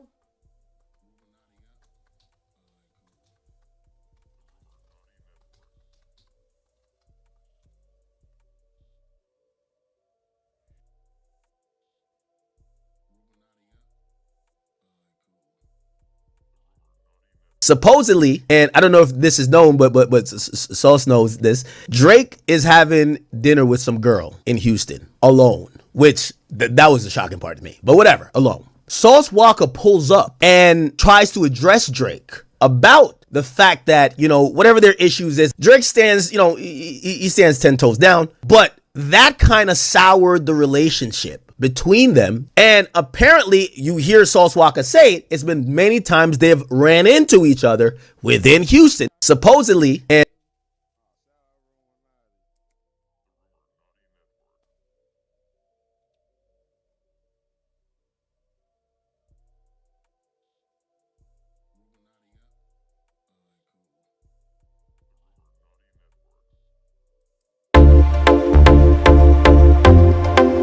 They got music playing out of here. This all new. Yeah, this is all new.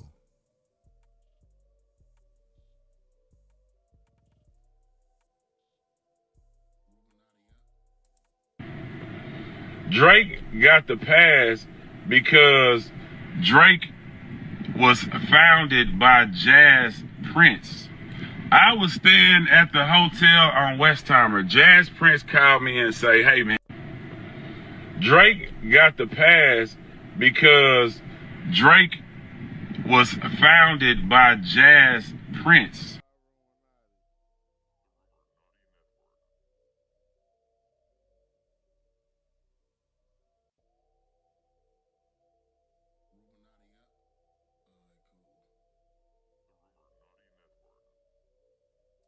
I'ma handle y'all. It's that simple. I don't give a. All right, I was trying to find the altercation. You talking about the altercation y'all seen on camera? What happened on camera? We gotta bump into each other. There's no such thing as not bumping into each other. And every altercation that me and Drake have had over the years, like y'all seen what y'all seen on camera, but it's a whole bunch of shit that will go on in the city of Houston that's not on camera with different conversations and encounters where we run into each other and shit. And you know what I'm saying? Like I've always addressed every situation that I ever, like whatever I do on the internet, I'm gonna do it in real life. Like I probably do worse in real life. So I address the situation like a man on multiple times. And over the years, you know, sometimes we'll bump heads over the shit, or like we have a, you know what I'm saying, an argument about the shit like around each other, like Instagram or whatever. Like the one thing I say about Drake, like he gonna respond. Like, you know what I'm saying? Motherfucker be feeling like Drake ain't gonna respond, or like, you know what I'm saying, or he gonna like run from shit. Like I've like pulled up on Drake multiple times, like on some pressure shit, and bro don't run from the situation. He gonna come talk to me over here. Let's talk like me and a whoop, or like motherfucker try to stud up for him. But you know what I'm saying? I'm gonna be me. We gonna be us. You know what I'm saying? But I will say that like Drake, he not gonna like act like the shit if it's around him or he know that it's approaching. He not gonna like act like it don't exist, or he not like gonna like try to shun away or like do some scary shit. Yeah, you know what I'm saying? He gonna be like, yo, what y'all talking about? Yeah, like what y'all talking about? I don't even know what's doing that. Yeah, bro, I'm like, bro, gonna be a man about it. Like we done pop shit at each other, all type of shit. Like even when we couldn't be cool. Like I see him, something we see me, so like I'm popping my shit up. I'm like nigga, ooh, like whatever. Like you know what I'm saying? But at the end of the day, it got to a point where bro just like reached out to me, or he invited me to a party here in Houston. He had like a get together or whatever at David Bustin' and shit. He invited me to that shit. That's a spot. You know how we get down in Houston. Like that's another thing too.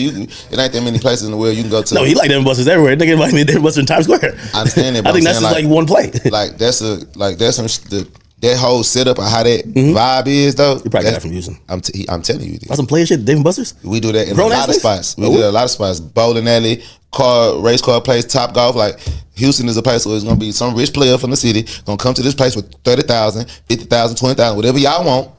We shutting the club. We shutting this event space down tonight. And that's gonna be our thing. We finna come here and smoke weed. We finna have girls up here twerking. We finna turn whatever this. If this was fucking, like I said, it could be not Chuck E. Cheese because that's for kids. But I'm just saying. No, I went to Top Golf. If you went to it, you know what I'm talking about. Like shut Top Golf down. Like only our people. Yeah. Everybody in the vibing. Yeah, it's a different type of shit. That's the type of shit Jay Prince did with that bowling alley situation. The food still getting cooked, the drink still getting drunk, all that shit. You know what I'm saying? So let me ask you a question though. Is that entitlement though? Like, if it's like, yo, man, you gotta fuck with us. No, it's not entitlement. Don't come steal my culture. Don't use my culture.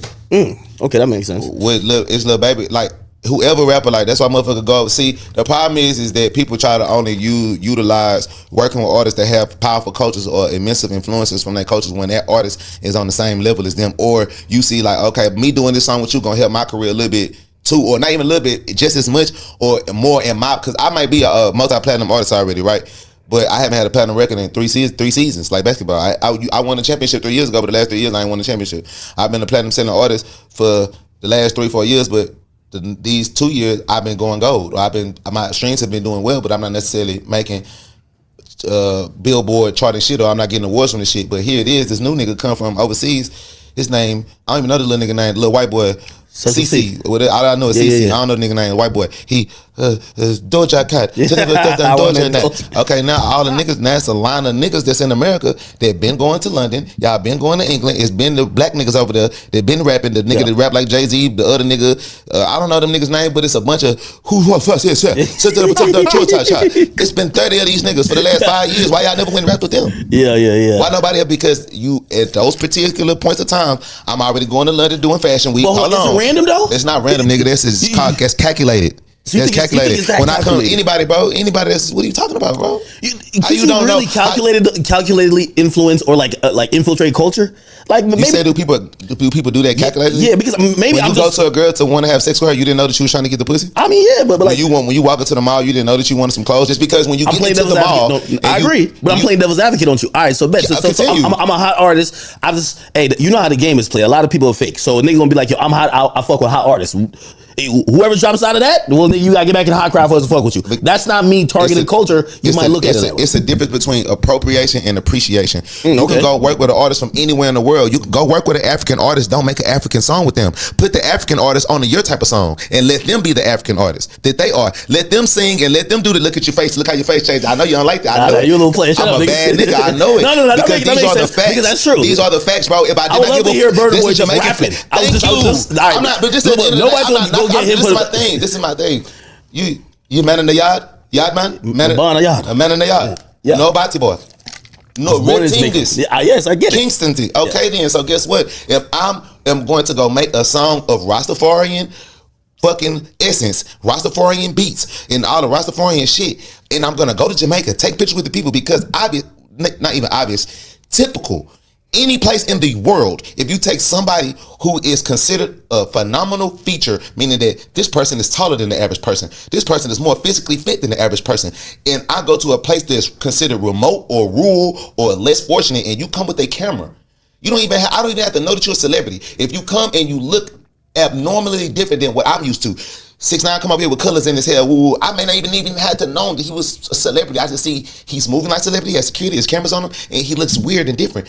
Who is this person? Now they're giving us money, now they're giving woo. But at the end of the day, that star, that celebrity, you knew that you're going to get that reaction from these people. That's why we go to these places where yes, some people genuinely have the love in their heart to give back and all that. That's why people say shit like, oh, when you give it back, why you doing it on camera? Because that's the synthesis, that's the theory that they're trying to get at, even though you should give back on camera, especially in America, because we need more people finding that cool or finding that okay. But we talking about overseas into different countries. When you saying it from a musical standpoint, the average musician, the average celebrity, the average star is doing a promo run, a media run. That's a part of your media run. I'm gonna go to this other country. I'm gonna take pictures with the people that's from the motherland or from this country, and I'm gonna give them love. I'm gonna give back to them. But I'm gonna document this. I'm gonna record this, and I'm gonna try to get to the bigger people from this place, and I'm gonna try to share that same love with that person. And if it, man, you doing the longest explanation. Get to the Drake part.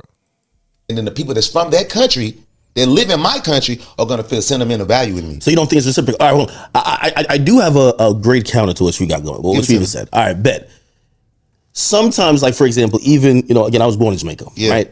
Drake went through a little phase with he fucks with popcorn and so forth. But he gave them the songs. That's my beat. No. Y'all got y'all songs. No. Okay. Go back to the point. Okay. All right. Okay. Go back to the point. Yeah. Original retraction. Okay. You just said what makes it a problem. Look what you just said.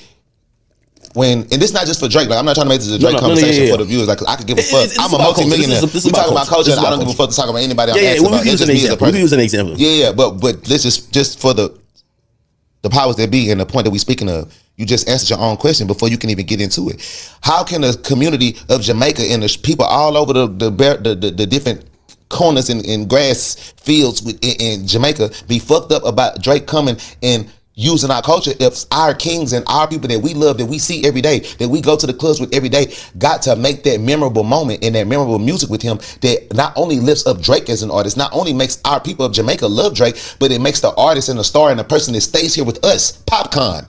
He's bigger now. He's more important now. What about the artists that didn't get that feature though? And I think that's what you work with Popcorn. Okay, all right. So let's think about Houston. Everybody don't get to make a song with Megan Thee Stallion, right. But if you get to come to Megan Thee Stallion concert and rap on stage, you still looking like a bigger, better artist. Everybody can get to perform with. Everybody that was at the Date Like Us is not gonna get a song with Kendrick Lamar, but you got to make a moment and dance on that stage. So therefore, your stock increased. Okay, so well, then I'm gonna use the same thing with Houston. So in Houston, Drake, Jay Prince, that situation. Well, you should never feel like you should, by your argument, you should have looked at that situation and be like, well, he's tapping in with Jay Prince, he's tapping in with Rap A Lot. Basically, that's the extension of. They're not rappers. I love Jay. I love Rap A Lot. I love Joey. Jay is like a god. Like I'm a god. I'm a god in Texas. Jay Prince Senior, he's a god in Texas. Love bro, fuck with bro. That's pops. But I'm him again. Like I'm another Jay Prince again. Like. I'm redoing and recreating everything he's done again. See what I'm saying? So, but I'm an artist. See what I'm saying? And there was a period of time where, nigga, Jay not letting nobody come through the city and have fun, do all this shit, make money, and enjoy their life and do what the fuck they want to do and not give back to the not do like a build song or something. to the city. The song is what matters. You come out here and doing the event, that's cool. That's nice. Hold on. So is Sauce Walker basically mad because Drake didn't check in? Because ain't nobody put pressure on Drake and tell him to check in? Is that what's going on?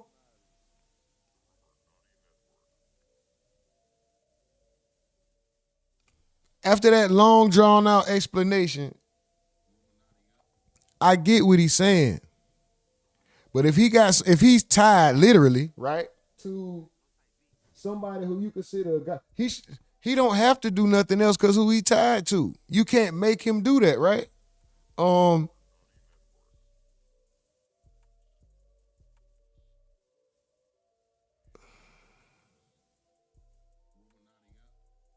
You may own land. You may own property. You may have power in that state or city, within that state, or even in that entire state possibly. But what you don't do is run that motherfucker. You don't tell every single person what they can and can't do. You can't make a nigga do a song. What if I don't like you, bruh? Dog. This Drake, hold on, Sauce. Come on, Sauce, bro. It sounds like you trying to make Drake check in, bro. Yeah, you cool. You checked in with them over there, but you ain't check in with us. What the? Hold on, bro. All that to make a. I'm a god in Texas. Jay Prince Senior, he's a god in Texas. Love bro, fuck with bro. That's pops. But I'm him again. Like I'm another Jay Prince again. Like I'm redoing and recreating everything he's done again. See what I'm saying? So, but I'm an artist. See what I'm saying? And there was a period of time. But I'm an artist. I'm Jay Prince again. So you ain't come over here. So I'm just as big as that situation you went and checked in. You need to come see me and get something clear by way of me. And I'm why did you have to mention you an artist?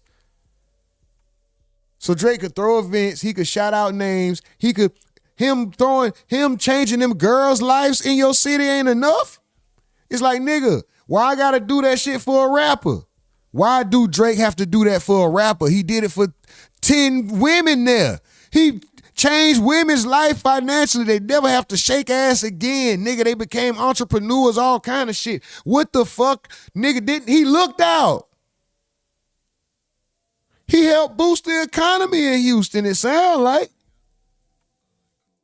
He got some of y'all dancing women out the strip club, which made room for other women to come in there and shake ass. They didn't stay there the whole time and just be the dinosaurs and the main bitches no more. Now they out the way because they got enough bread and they done moved on and they fucking other stars now and shit like that. And now some new women done came in and get to shake ass sooner than they would have because they ain't got the main women hating the kid. You feel them? Like, bro, what the fuck?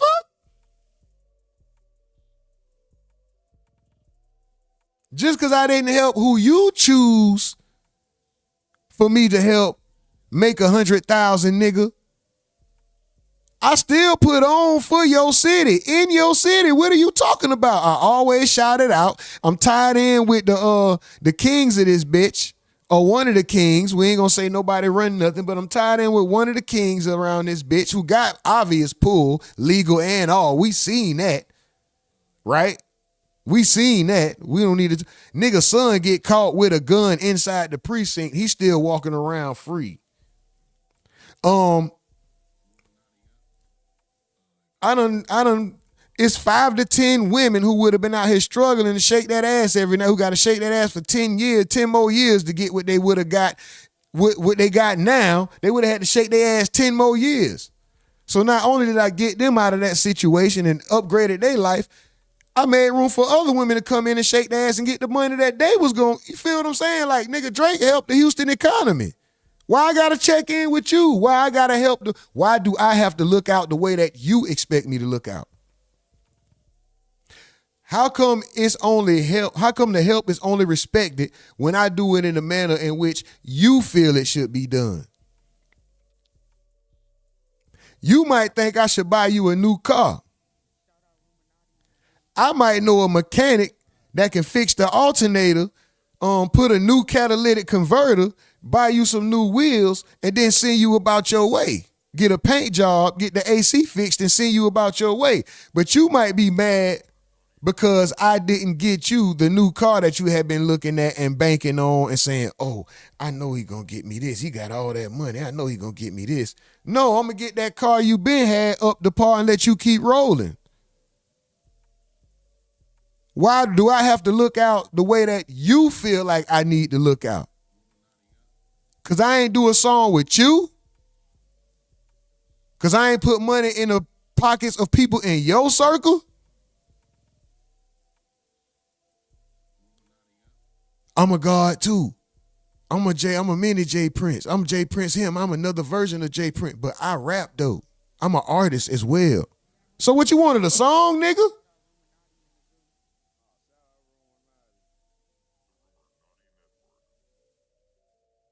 What you wanted, a feature? Time where nigga Jay not letting nobody come to the city and have fun, do all this shit, make money, and enjoy their life and do what the fuck they want to do and not give back. That was what Trick and all them, that's basically checking in. Of course, man, listen. Do I understand it? Yeah, I understand the concept of somebody should come through and give back when they eat off the land. But why I can't just get my money, nigga? What if I'm just, you don't know what I got? Anyway, regardless. What other artists done came through there? Is you holding this same? Is you holding Taylor Swift ain't did no song with you? Who else come through there all the time? Jack Harlow got a song with Sauce Walka? I'm sure Drake ain't the only nigga who, I don't know, maybe I'm tripping, bro. Maybe I'm tripping.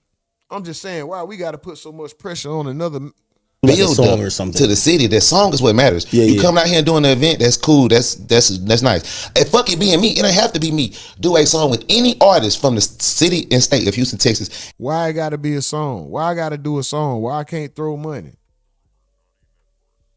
Why do I have to do it the way that you feel like it should be done? And make them bigger, therefore making the economy bigger, therefore making us have a bigger audience. Because guess what? It doesn't fucking matter that Blueface got the song with Cardi B. It's the fact that Blueface got the song with Cardi B, and then Blueface was able to invite our DJ Mustard, this person. We all got the video when the concert happened, and Cardi B came back for her concert in Houston and in California. She invites out Blueface. Blueface gets to also bring out other people, or they might do the concert together. It might not even be up under Cardi B's control. He right about the trickle down. But do I owe you that though? Be Live Nation, and we know that you have a platinum record together. He's not incorrect. He's completely right about the trickle down, but do I owe you that when the man that you acknowledged is one of the people who got their thumb on the pulse of what's going on in the city is telling me that I'm good? Nigga. It's a nigga who just as respected but has more stain in the game, more time under tension than you. It's telling me I'm good. Why I gotta stop and listen to you? That's my only question.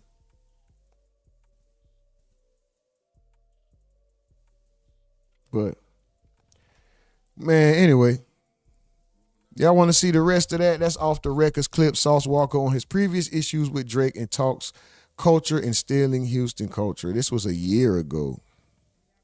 And they still beefing. Been beefing since like 2013, 14, 15, something like that.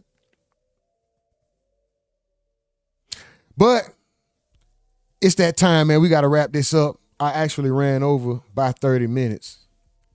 But thank y'all. I appreciate y'all. We about to get up out of here, man. I didn't make any polls today. Anybody still here? Everybody still here? Where the guys at? Where the ladies at? Where's everybody at? Shout yourself out in the chat one time. Put a 1 in the chat or something, man. Let me shout y'all out. Who's still here with me? Who's still here with me, man? We finna get up out of here, though. I just want to see y'all in the chat and make sure I shout everybody out before I go, man. Put a 1 in the chat, man. We about to get up out of here. Top supporters. Let's go to top 10. Number 1, we got Slim Jones McEasy. Number 2, we got Nurse Lady T. Number 3, we got Mike from the Ville. Number 4, we got Shadow. Number 5, we got Geo Roman. Number 6, we got XO Males. Number 7, we got Anonymous 1. Number 8, we got ID1 Kenobi. Number 9, we got Vex Nation Gaming. And number 10, we got Alex and Guns. And then coming in at number 11, honorable mention, we got Hollywood 3600, man. Shout out to y'all. Super duper salute. Also, let me say, we got some family funding, man. Some funds and some support from the fam. You know what I'm talking about? We had that big $2 super step from Slim Jones McGeezy. Says, ask yourself, have you double tapped that screen yet? Nurse Lady T with that $1.99 super step. Like, share, and subscribe. Membership is open as well. Slim Jones McEasy with another $2 super step. Says nothing but love for the big brother rumor. Shout out to y'all. And Paulie DePaolo sent a high five for 100 Jews. It shows. Let's go. Shout out to y'all. Thank y'all to the fam for the support. You know what I'm talking about? Thank y'all to all y'all. Let's go. Where we at? Nurse Lady T, I see you. Slim Jones McEasy. Nurse Lady My Boo, he says 369 y'all. What up with it? XO Male says hello. What up with it? Slim Jones McEasy. What up with it? Shadow say yo. Hey Shadow, I say yo. Steve J Punts 1 2 3 4 5 says 1. What up with it? 369 y'all. What up though? I see y'all. Nurse Lady T says sounds like he just wants to be acknowledged for his efforts. Stephen J Punts says third party. He trying to take control. I see you. Hey, Slim Jones, that boy number 1. 1, 1, 1, 1, 1, 1, 1. Look at that. Shout out to y'all, man. Super duper salute. I think that boy Mike from the Ville is handling some business. You know that boy be handling this business. The big dog world. What happened to the Andy Child case? Not even probation. Big Dog World, you know it wasn't no Andy Child case. You was in here yesterday. It wasn't no damn Andy Child. It was Rick Child. Mike from the Ville says, I think on camera just means what we see. LPMCC said it's all about the fame with these cats. ID1 Kenobi says singers are better than us. What? No. Vaccination Gaming says scholars, entrepreneurs, inventors, politicians, activists. Let's embrace them too. They're making change across the board as well. Thank you, bro. Thank you. I get tired of the repetitive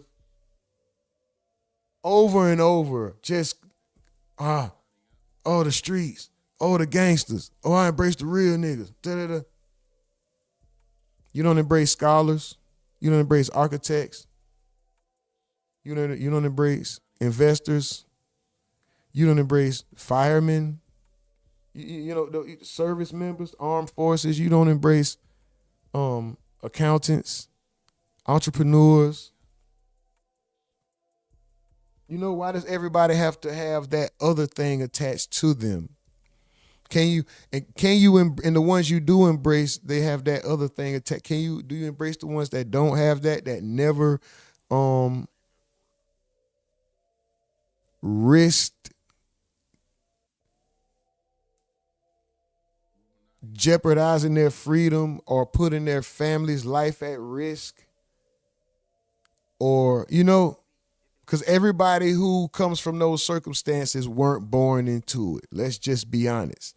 Some people choose it and they run to it, right? And everybody that's born in those rooms doesn't have to be of those rooms. They still might be in those neighborhoods and in those areas and still able to live a halfway decent life.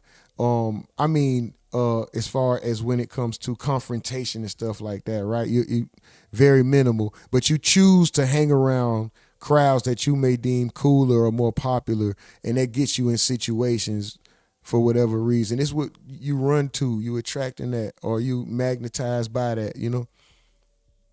It still comes down to choices, man, and decisions. Shout out that boy Larry. But who else I see? I see Pro Smoke, Pro Cho. Oh, Pro Smoke, Pro Choke, Anti Broke. That's a hell of a name. That's a long ass name. I see Marky 2158. Shout out to y'all. Shadow, Demo, Dwight Brinson. Oh, that's as far up as it'll let me go. Ox Steel says the entitlement is crazy. Man. Right? Unbelievable. Unbelievable. I see you, Nurse Lady T. Let's go. But shout out to y'all, man. Listen. So we about 45 minutes past the time I was supposed to be up out of here. Listen. Thank y'all. All right? I appreciate y'all. Much love.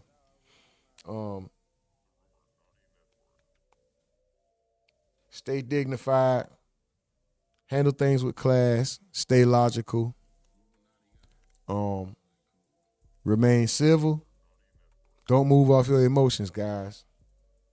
No matter what's going on, I wish everybody the best. I send good energy out to y'all, man. Hope y'all finish the rest of y'all day strong, in good spirits, with good energy.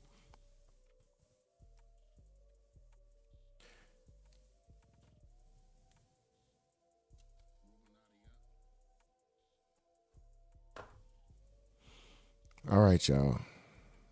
We'll be back tomorrow. To tap in the morning. Like my bro said, I reserve the right to be wrong. That's only room for human effort. We'll never set you out on purpose. And like I say, I identify as a multi-millionaire. We're going to do the work till we get there. But in the meantime, if they got a bathroom, we need a cash register. Right? Other than that, this is the Ruminati Network, man. We out this month. Super duper salute to yourself. I say, yo, let's go.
Nah, I'm looking at the feed.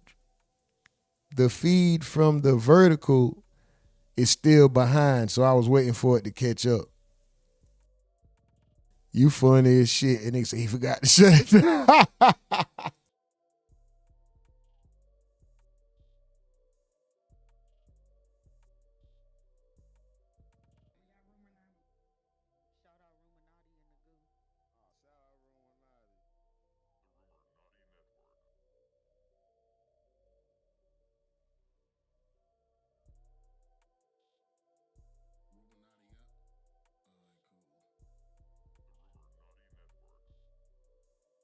And guess what? When I go to watch the feed live, it's caught up. But what it shows me in YouTube Studio is that it's still behind like 2 minutes. Man, I'm getting the hell up out of here, man. Hey, Slim Jones, man, holla at us in Discord, bro. Holla. Hey, we need to, Gio, where you at? Oh, I meant to holla at, I don't want to say no name. Oh, I already said names. Man, the OGs already know anyway, man. Y'all already know. Anyway, man, y'all holla at it. I know if y'all don't have time, just make sure you send a message in Discord to me, Micah Mills, man. I meant to say that yesterday. I said Instagram. Listen, Discord, me, Micah Mills, guys. Send a message to me, Micah Mills. I already got one from Gio. Shout out to you, bro. I seen Slim Jones already downloaded Discord. Send that message. And some other people I'm hoping to hear from. We looking for mods, guys. We doing a mod call. So, holler at us on Discord. I'm gonna put the message out again, and we'll figure it out. We getting off though. I know I said that